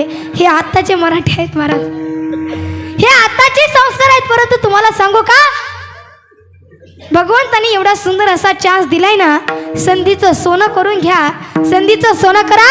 कारण की हा नरदेह पुन्हा मिळणार नाही. पुनर्वित्तम पुनर्मित्रम पुनर्भार्या पुनर्मही, येतात सर्व पुनर्लभ्यम ना शरीर पुन्हा पुनः. गेलेला मित्र पुन्हा मिळेल, गेलेली बायको पुन्हा मिळेल, गेलेला पैसा गेलेली संपत्ती पुन्हा मिळेल. परंतु माझं एक वाक्य कागदावर लिहून ठेवा, life is not once more. गेलेलं हे आयुष्य जे आहे, 1 मिनिटाचं देखील आयुष्य तुम्हाला त्या ठिकाणी वाढून मिळणार नाही, मिळू शकणार नाही. म्हणून चांगलं जीवन जगा आणि चांगलं कर्म करत चला. कारण की चांगलं कर्म करा, कारण की चांगले कर्म करणारी लोक ही कशी असतात, तुकोबरांच्या गाठ्याप्रमाणे असतात. लोकांनी कितीही बुडवण्याचा प्रयत्न करू द्या तरी देखील तरुण जातात आणि यशापर्यंत जाऊन पोहोचतात. हा देह नाश पावणार आहे, हा देह कसाही नाश पावणार आहे. याला कितीही सुंदर कपडे घाला, कितीही सुंदर याचा मेकअप करा, याचा नाश हा निश्चित आहे. मला सांगा पुरुष वर्ग महिला मंडळ, आपण 18 वर्षाचा असताना जेवढं सुंदर दिसतो तेवढं म्हातारं झाल्याच्या नंतर दिसतो का हो? एखाद्या छोट्या बाळाला बघितल्याच्या नंतर आपल्याला काय वाटतं, त्या बाळाला उचलून घ्यावं. आजी काय वाटतं, त्या बाळाला उचलून घ्यावं आणि त्याचा पापा घ्यावा. 80 वर्षाच्या म्हाताऱ्याचा घ्यावा वाटतो का? नाही घ्यावा वाटत महाराज. 18 वर्षाचा असताना जेवढं सुंदर आपण दिसतो तेवढं 80 वर्षाचा असताना दिसत नाही. 18 वर्षाचा असताना आपण 20 वेळा आरशासमोर जातो, परंतु म्हातारं झाल्याच्या नंतर आपला चेहरा आपल्याला आरशामध्ये बघावं वाटत नाही. का? कारण की या देहाची वाटचाल ही नाशाच्या दिशेने आहे. देह एक ना एक दिवस जाणार आहे. किती जपून ठेवण्याचा प्रयत्न केला तरी देखील त्या ठिकाणी उपयोग होत नाही. म्हणून भगवंताने सुंदर जन्म दिलाय, नरदेह दिलाय, तर या संधीचं सोनं करून घ्या, या देहाचा चीज करा. नाहीतर उगाच जन्माला आलं, खायचं प्यायचं, मजा करायची, झोपायचं आणि आलं तसं निघून जायचं. अशी ही लोक आपल्याला या ठिकाणी समाजामध्ये बघायला मिळतात, परंतु त्याचा काहीही उपयोग होत नाही. आउट हात का मानव देह अल्लाने तुझे दिया, आउट हात का मानव देह अल्लाने तुझे दिया, आउट हात का मानव देह अल्लाने तुझे दिया, आउट हात का मानव देह अल्लाने तुझे दिया. खाय पिया सुख से सोया ना कजमाना खोया, कि भज मन नारायण, कि भज मन नारायण, कि भज मन नारायण, कि भज मन नारायण, कि भज मन नारायण, कि भज मन नारायण, भज मन दिलाय ना त्या भगवान परमात्म्याने सुंदर असा नरदेह जन्माला घातलाय ना, तर या संधीचं सोनं करा, चांगलं जीवन जगा, चांगलं जीवन जगा. कसं जीवन जगा? असं जीवन माणसाने जगलं पाहिजे की आपला विरोध करणाऱ्या लोकांचा देखील आपल्यावरती विश्वास असायला पाहिजे. छत्रपती शिवाजी महाराजांसारखं जीवन जगा. छत्रपती शिवाजी महाराज असं जीवन जगले महाराज की त्यांना विरोध करणाऱ्या लोकांचा देखील त्यांच्यावरती तितकाच विश्वास होता. आपला नवऱ्याचा बायकोवर नाही आणि बायकोचा नवऱ्यावर नाही. आजकालची ही परिस्थिती आहे. परंतु माझ्या छत्रपती शिवाजी राजांवरती विरोध करणाऱ्या लोकांचा देखील त्यांच्यावरती तितकाच विश्वास होता. उदाहरण सांगून जाईल. एक वेळेस शाहिस्ते खानाची छोटी बहीण रडत रडत शाहिस्ते खानाकडे आली आणि म्हटली, भैया सुनते हो क्या आप? मेरी छोटी बच्ची कहीं भी दिखाई नहीं दे रही है. तेवेस शाहिस्ते खान सांगतो, बाहर तक देखो, किधर तक खेलती होगी? नहीं भैया, मैं बहुत देर से ढूंढ रही हो. कुछ देर पहले यहाँ पर शिवाजी के लोग आए थे. निश्चित उन्होंने ही मेरे बच्चे को उठाया. त्यावेळेस शाहिस्ते खान हसला आणि सांगू लागला, अरे ज्या शाहिस्ते खानाची 3 बोटं माझ्या राजाने कापली होती तो शाहिस्ते खान सांगतो, अगं दीदी, त्या शिवाजीचे लोक जरी या ठिकाणी आले असले तरी ते तुझ्या पोरीला हात लावणार नाही. आणि जर तुला वाटतच असेल त्या तुझ्या पोरीला त्यांनी नेलं तर तुझ्या पोरीला त्यांनी नेलं तर स्वतःच्या पोरीपेक्षा जास्त जपवीन तो छत्रपती शिवाजी तुझ्या पोरीला. एवढा विश्वास मला त्याच्यावरती आहे. अरे 33 कोटी देवतांपैकी आपच्यावरती मंदिर या भारतामध्ये आहेत. परंतु या भारतामध्ये माझ्या राजाचं एकही मंदिर नसूनही प्रत्येकाच्या मनामध्ये प्रत्येकाच्या हृदयामध्ये मंदिर करणारा एकमेव राजा या महाराष्ट्राच्या मातीमध्ये होऊन गेला तो म्हणजे फक्त आणि फक्त छत्रपती शिवाजी विठ्ठल.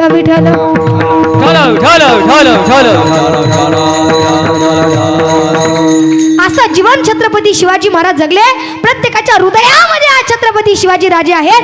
कोणामुळे तर ते फक्त आणि फक्त ही कृपा जर कुणाची असेल तर राजमाता मासाहेब जिजाऊ यांची ती कृपा आहे. म्हणून तुम्ही बसलेली सर्व जानकर मंडळी आहात. माझ्या कीर्तनातून काही घेऊन नाही गेले. एक एवढीच गोष्ट घरी घेऊन जा. जर तुम्हाला वाटत असेल की आपल्या मुलानं आपल्या लेकरानं म्हातारपणी आपल्याला खायला भाकर द्यावी, आपल्या लेकरानं आपल्याला म्हातारपणी खायला भाकर द्यावी, तर मरेपर्यंत त्यांच्या नावावरती 7-12 करू नका. नाहीतर लटकते राहीना हा दिवस तुमच्या जीवनामध्ये येऊ शकतो. हा दिवस तुमच्या जीवनामध्ये येऊ नये म्हणून मुलांसाठी संपत्ती कमवू नका, पैसा कमवू नका, तर संस्कार करा, संस्कार कमवा. कारण की संस्कार हे एवढा मोठा दागिना आहे. या जगामध्ये सर्वात मोठा दागिना म्हणजे संस्कार आहे. म्हणून लेकरांवरती चांगले संस्कार करा. विठ्ठल विठ्ठल.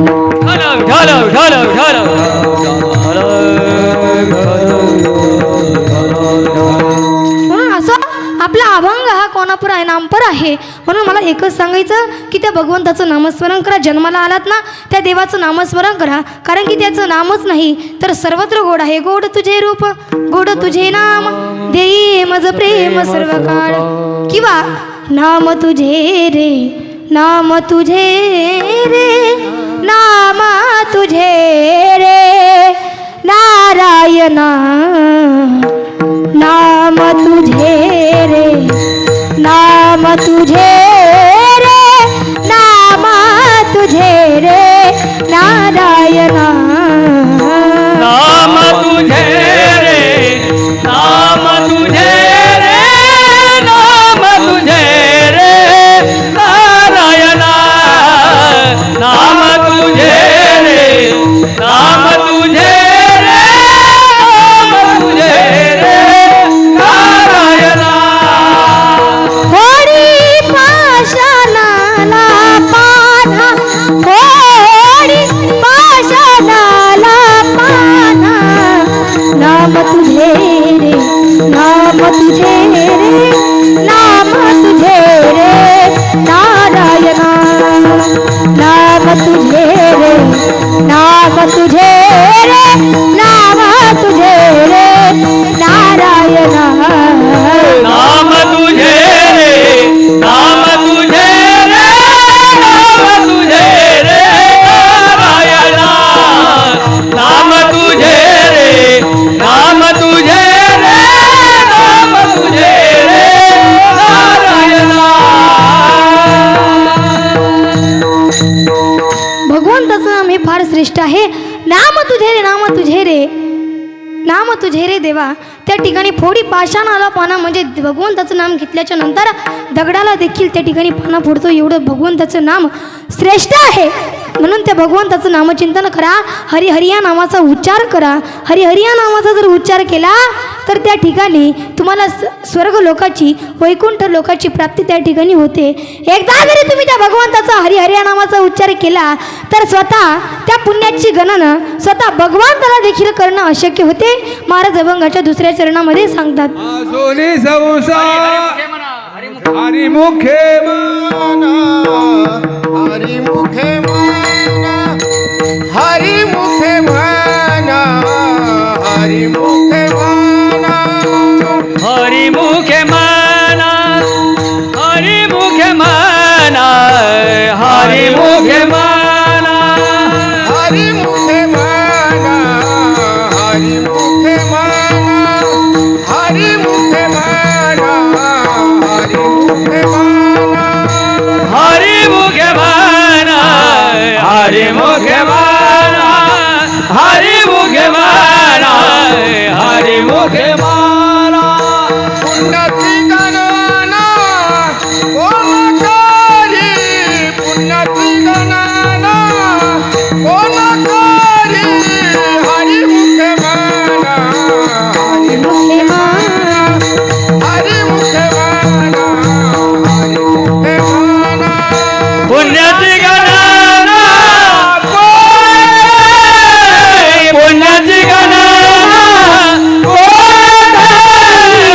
हरिमुखे माना हरिमुखे माना हरिमुखे माना हरिमुखे माना हरिमुखे माना हरिमुखे माना पुण्याची गणना कोण करी पुण्याची गणना कोण करी हरिमुखे माना हरिमुखे पुण्याची गणना कोण करे पुण्याची गणना कोण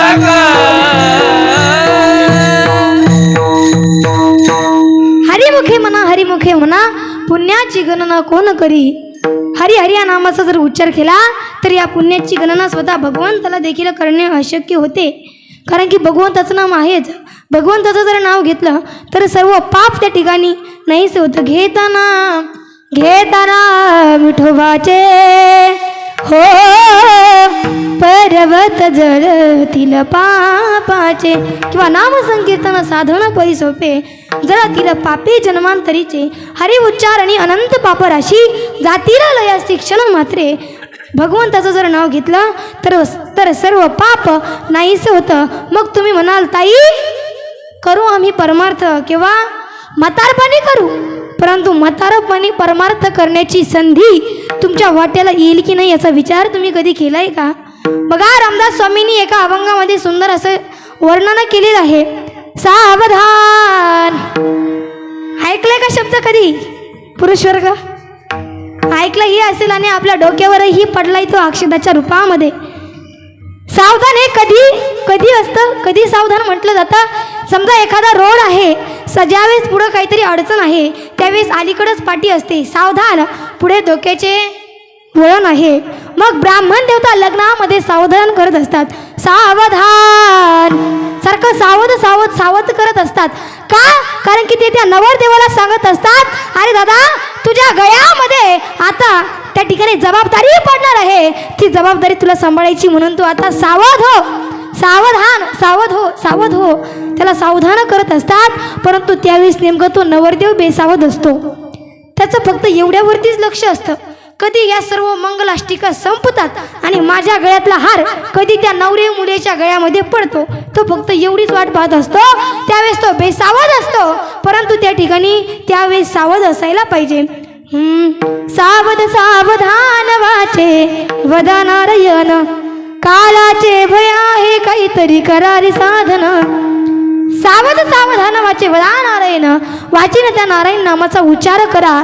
परंतु तुम्ही म्हणाल ताई म्हातारपणी आम्ही परमार्थ करू, परंतु ऐका ना, 10 वर्ष बालपण 20 वर्ष तारुण्य अंगी भरला मदन, मग तू काही सावधान सावध सावधान वाचे वदा नारायण. वर्ष बालपण असतं त्यावेळेस आपल्याला काही कळत नाही. 20 वर्ष तारुण्यामध्ये आपण देखील काही करत नाही. परंतु तिशीवाल्यांनी ऐका, 30 वर्षाचं असताना 30 वर्षाचं असताना काय होतं, तिशीमध्ये लेकरं बाळं आपल्या पाठीमागे असतात, बायको लेकरं बाळं आपल्या पाठीमागे असतात, त्यांची जबाबदारी आपल्यावरती असते. मग त्या ठिकाणी आपलं त्या वयामध्ये देखील परमार्थ होत नाही. मग 40 वर्ष झाली, डोळ्यास भुरळ पडली, बेळा 40 आली, मग कैसी दूर आणि जवळी, सावध सावधान वाचे वदा नारायण. 40 वर्ष झाल्याच्या नंतर माणसाला चष्मा लागतो, डोळ्यानं काही दिसत नाही. म्हणून आपल्याला डोळ्याने आपलं चांगलं बघायचंय की वाईट बघायचंय हे आपण आत्ताच ठरायचं. पुढे 50 फार कठीण आहे.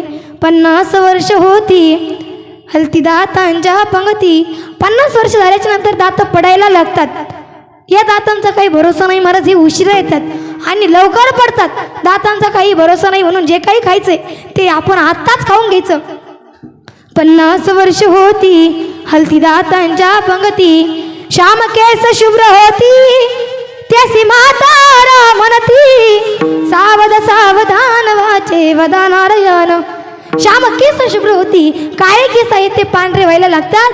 परंतु आत्ताची लोक ही फार हुशार निघली महाराज, एवढे हुशार निघले. पांढरे झालेले केसला ड्राय मारून काळे करतात, परंतु ड्राय केलेले केस किती दिवस काळे राहतात बरं? 15 ते 16 दिवस. परंतु 15 दिवसांनी का होईना प्रकरण उघड केस होतेच.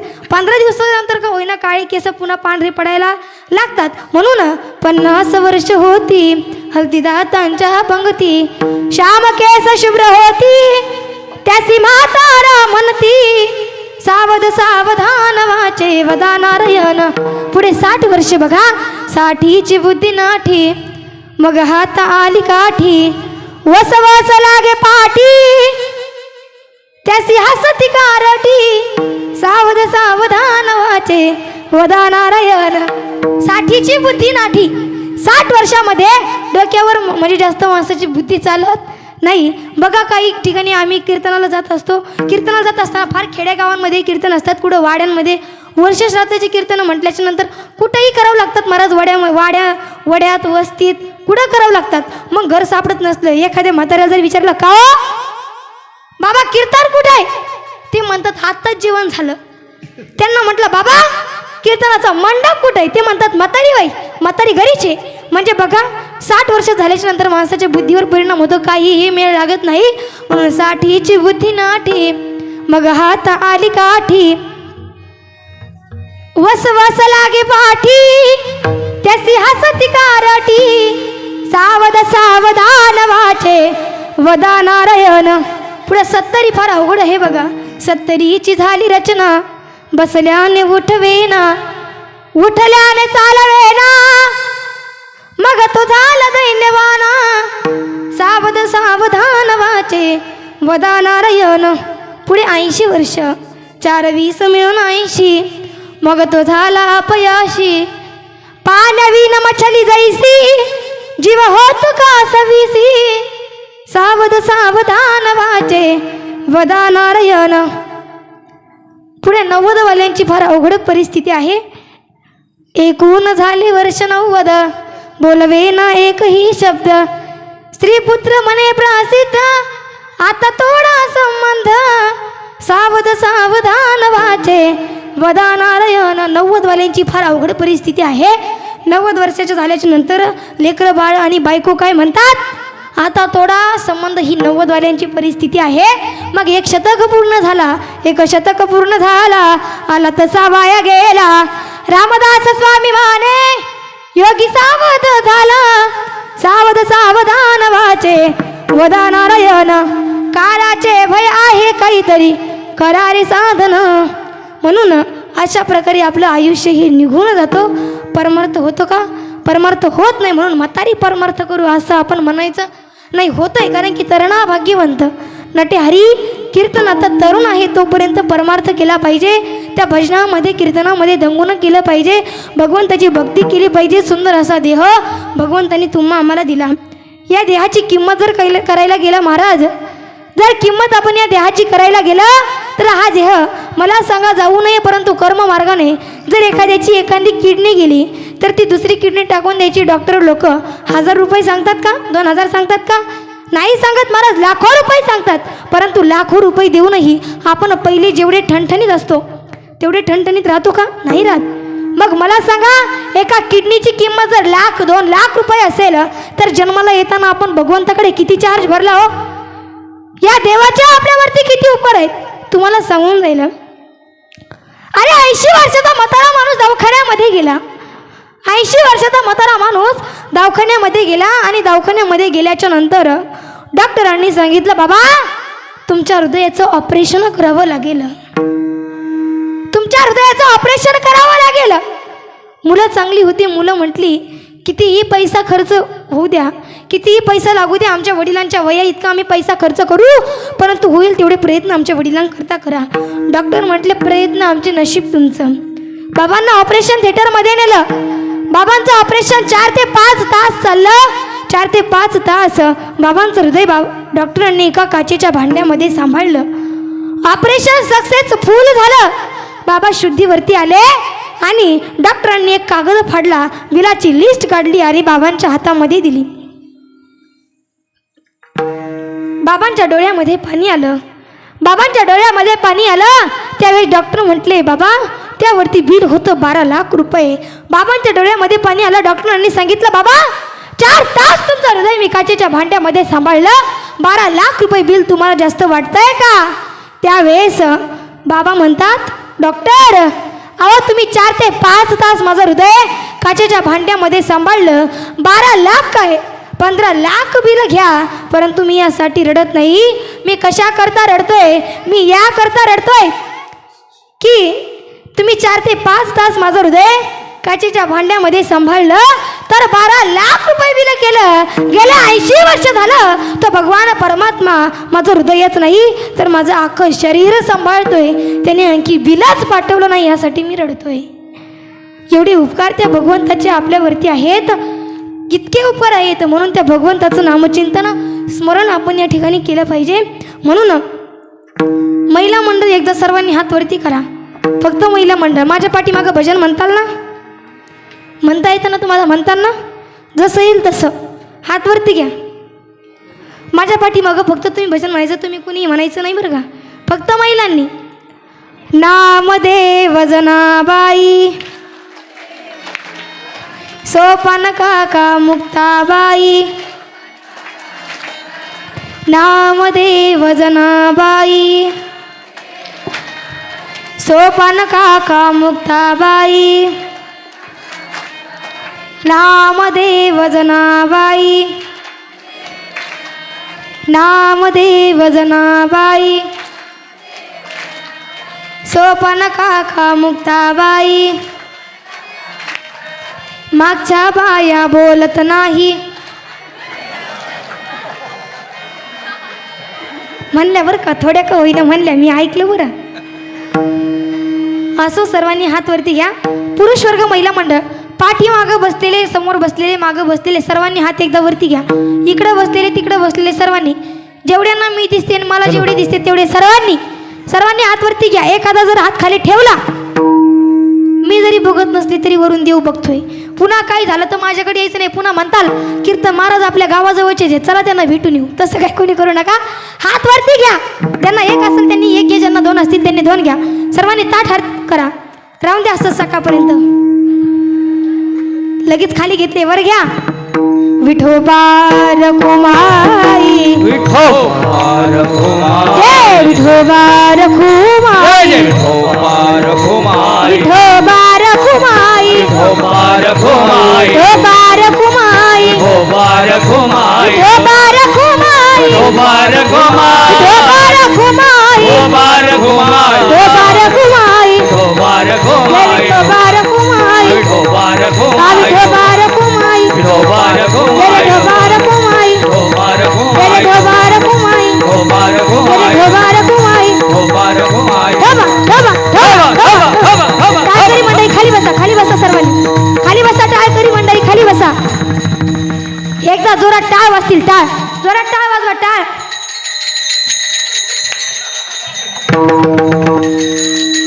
पकवान टाळी. टाळीचा आवाज काही म्हणावा असा आला नाही बरं का. सर्वांनी जोरदार टाळी वाजवा. वा वा. टाळ पखवाज टाळी टाळ पखवाज टाळी टाळ पखवाज टाळी टाळ पखवाज टाळी टाळ पखवाज टाळी टाळ ठवा ठवा ठवा ठवा ठवा ठवा.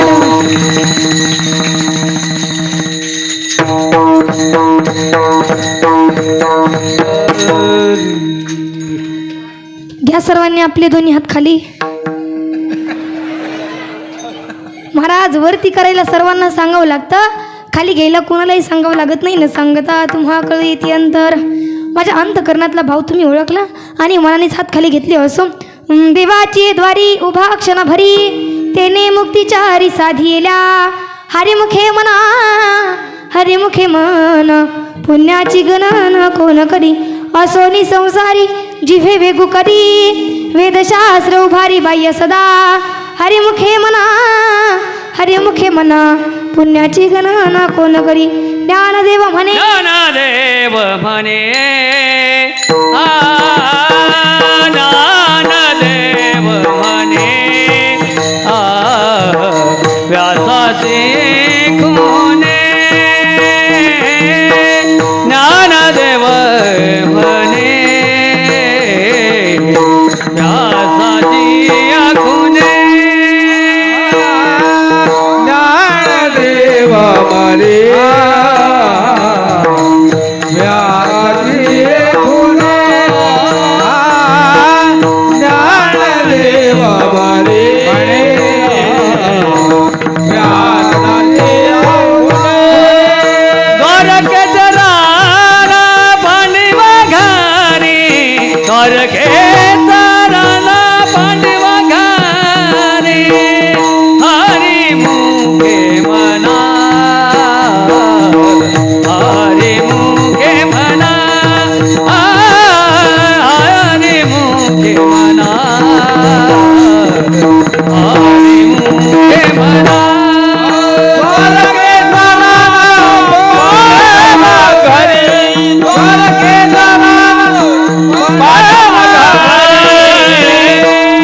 हरिमुखे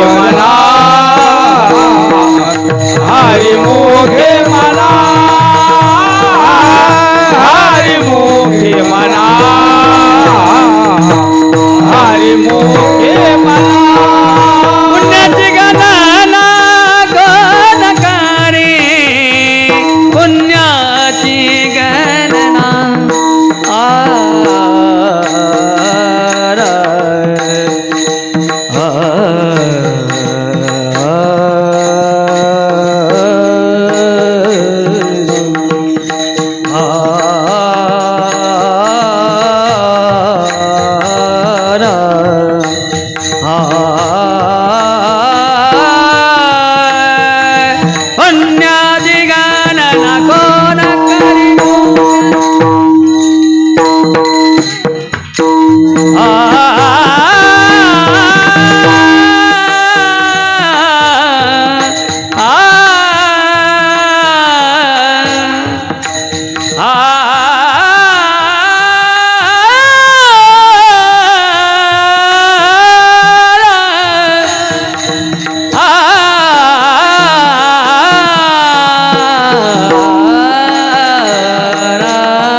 पुण्याची गणना कोण करी.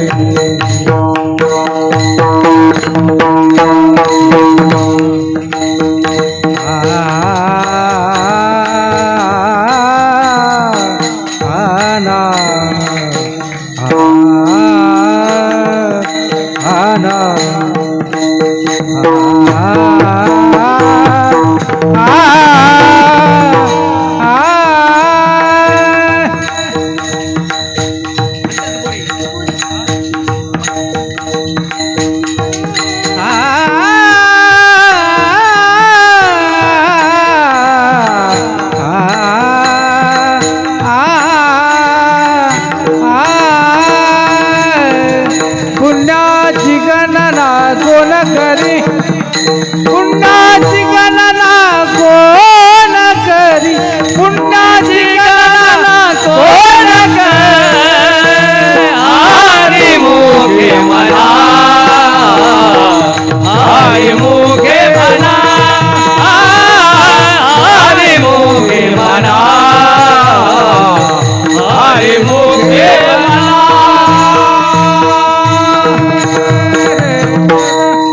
ज्ञानदेव म्हणे व्यासाची आखुना द्वारके चराना पंडवा घरी हरिमुखे म्हणा पुण्याची गणना कोण करी विठ्ठल विठ्ठल.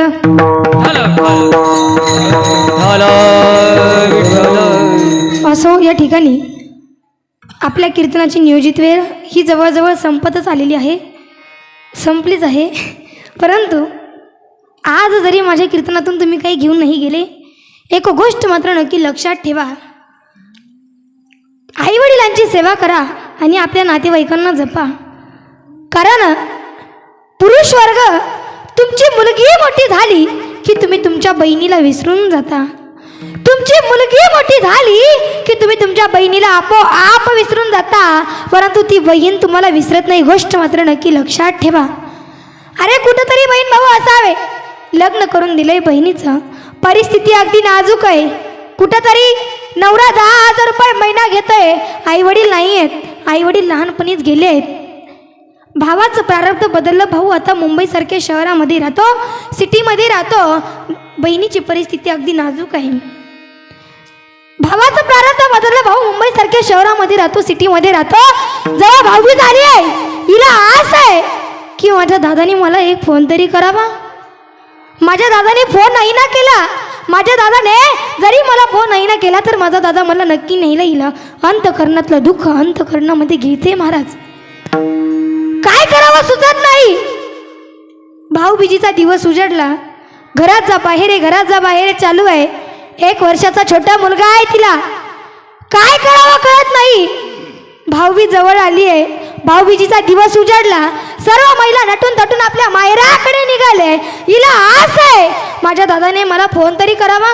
अरे फोन नाही ना केला, जरी फोन नाही ना केला माझा दादा मला नक्की नेलं येईल. अंतकरणातलं दुःख अंतकरणामध्ये घेते महाराज. काय करावं त्या ठिकाणी सुचत नाही. कुणापाशी मन मोकळं करावं. सासूबाईला जर सांगावं तर कदाचित माझ्या माहेराचा कमीपणा वाटेल, त्या ठिकाणी सासूला देखील सांगत नाही. कुणाला सांगावं. मुलाला जर सांगावं तर 1 वर्षाचा छोटा मुलगा आहे, त्याला काय कळणार आहे. कुणाला सांगावं. रूममध्ये जाते, पेन घेते, कागद घेते आणि त्या पेनाने त्या कागदावरती आपल्या भावना लिहिते. गर्दीत माणसांच्या हरवला माझा भाऊ, गर्दीत माणसांच्या हरवला माझा भाऊ, सांग रे दादा कोणत्या पत्त्यावर मी तुला भेटायला येऊ. गर्दीत माणसांच्या हरवला माझा भाऊ, सांग रे दादा कोणत्या पत्त्यावर मी तुला भेटायला येऊ. दादा तू मोठा आहे रे, दादा तू मोठा आहे, तुझ्या आजूबाजूला माणसं आहे.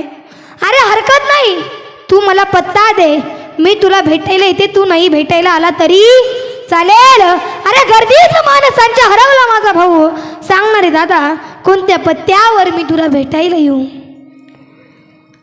दादा अरे नको घरदार, नको पैसा पाणी, नको घरदार, नको पैसा पाणी, देवाकडे करते माझ्या दादाच्या सुखाची विनवणी. अरे दादा गरीब आहे मी, पण सांग ना कोणत्या रंगाचा शर्ट घेऊ, सांग ना रे दादा कोणत्या पत्त्यावर तुला भेटायला येऊ.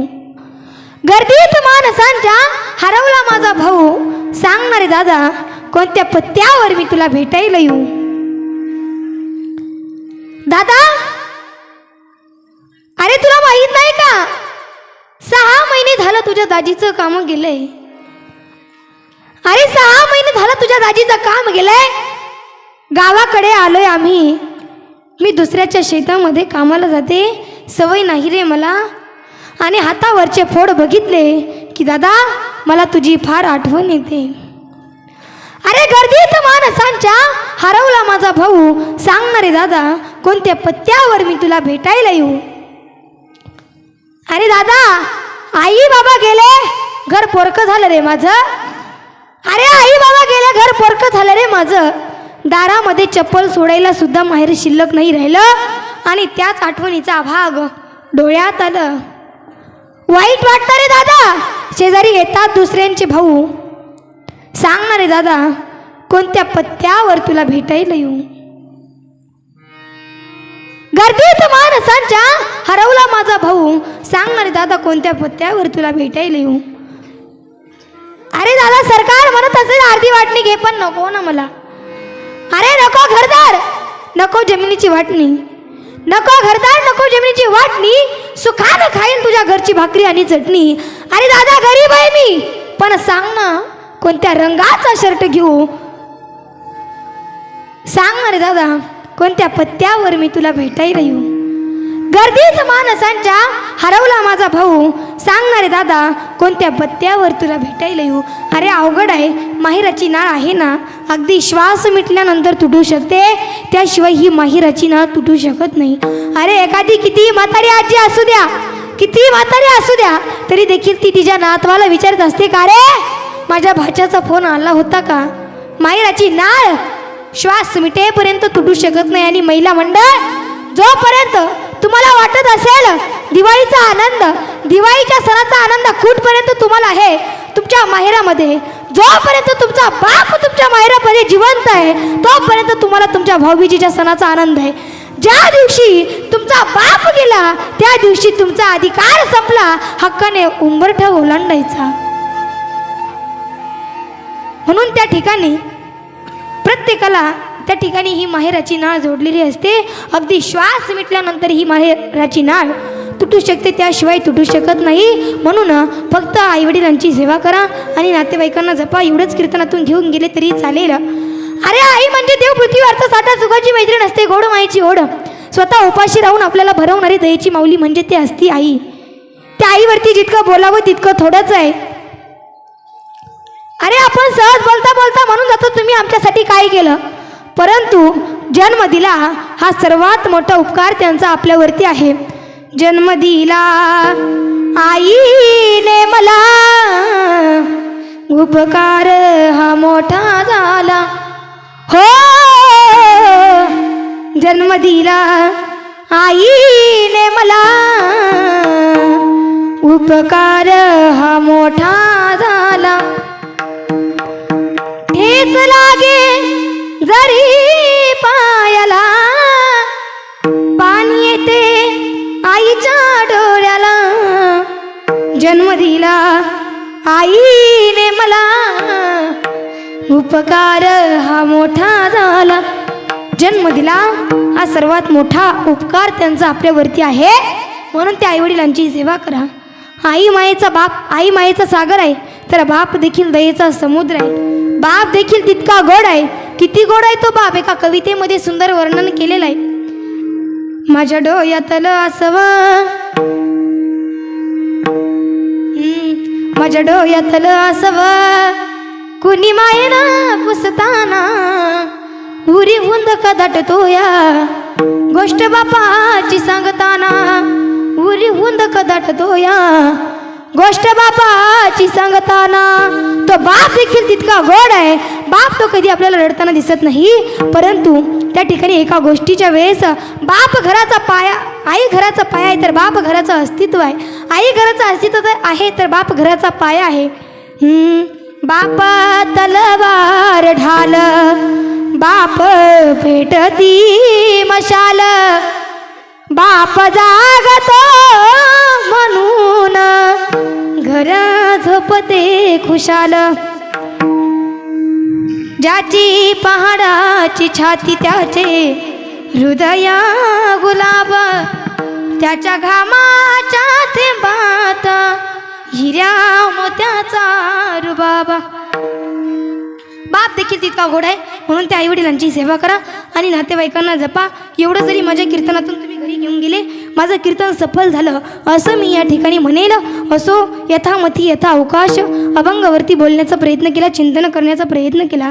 जे काही बरोबर असेल ते गुरुवर्य हरिभक्तपरायण मृदुंगाचार्य, गुरुचं नाव काही मुखानं घेऊ नये, परंतु मी जर घेतलं नाही तर तुम्हाला कळणार नाही.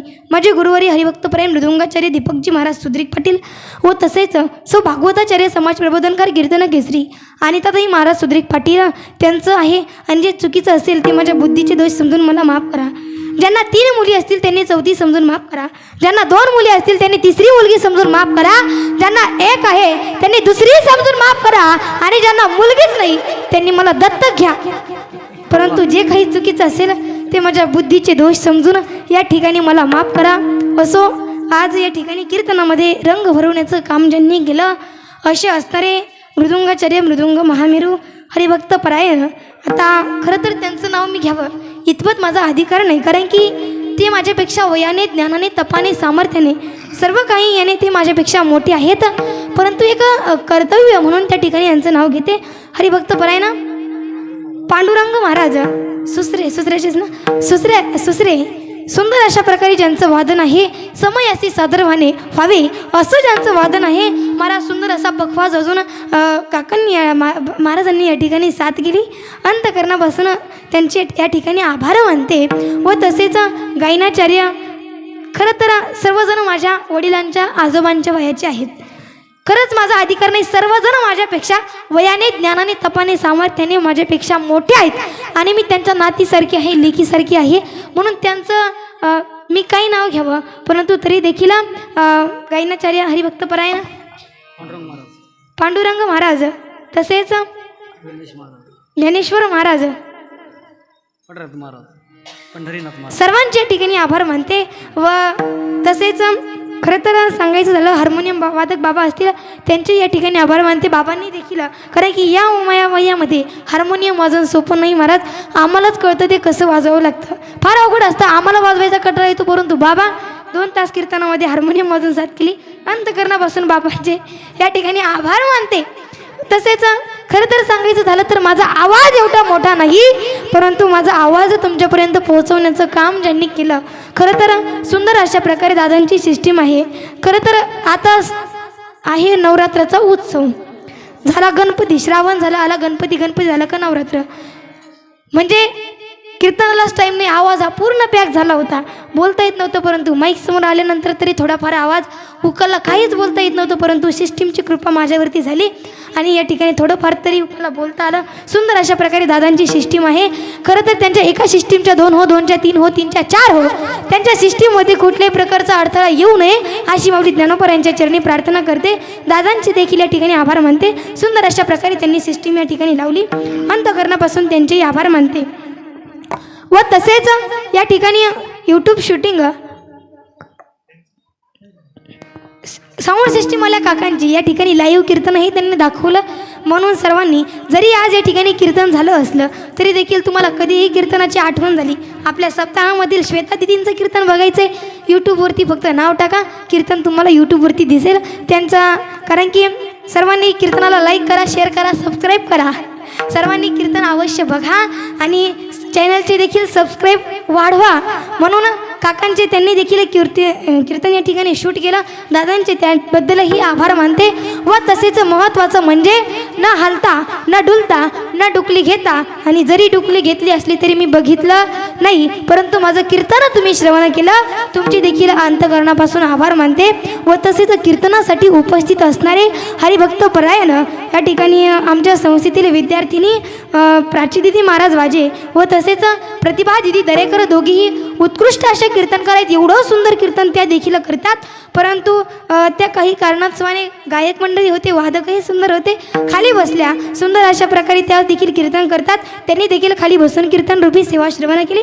अंतकरणापासून त्यांचे आभार मानते. व तसेच कीर्तनासाठी उपस्थित असणारे आमचे काका हरिभक्त परायण ऋतुजा दिदी कासार, आपल्याच भागातील वैभव आहे, यांचे वडील शंकर काका कासार आमचे काका, ते देखील या ठिकाणी उपस्थित आहेत. इथंच नाही, काका कुठेही कीर्तन असू द्या उपस्थित असतात. ते त्यांच्या मुलीपेक्षाही जास्त मला जपतात बरं का. खरंच सुंदर अशा प्रकारे एवढं जपतात. मलाच नाही, आमच्या संस्थेमध्ये 150 विद्यार्थी आहेत. त्यांना सर्वांना आपल्या लेकरा इतकं प्रेम ते देतात आणि ते देखील या ठिकाणी कीर्तनासाठी उपस्थित राहिले. त्यांचे देखील या ठिकाणी आभार मानते.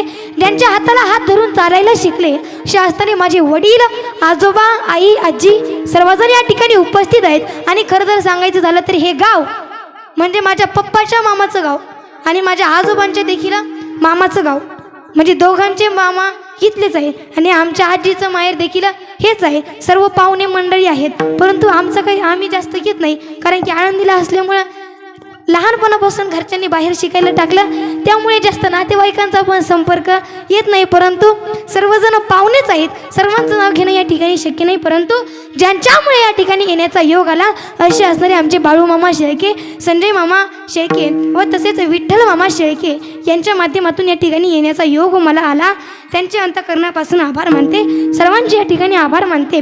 सर्वजण या ठिकाणी पाहुणे मंडळी आहेत. सर्वांचं नाव घेणं या ठिकाणी शक्य नाही, परंतु असो, ज्यांचं नाव घेतलं ते देव आणि ज्यांचं नाही घेतलं ते महादेव.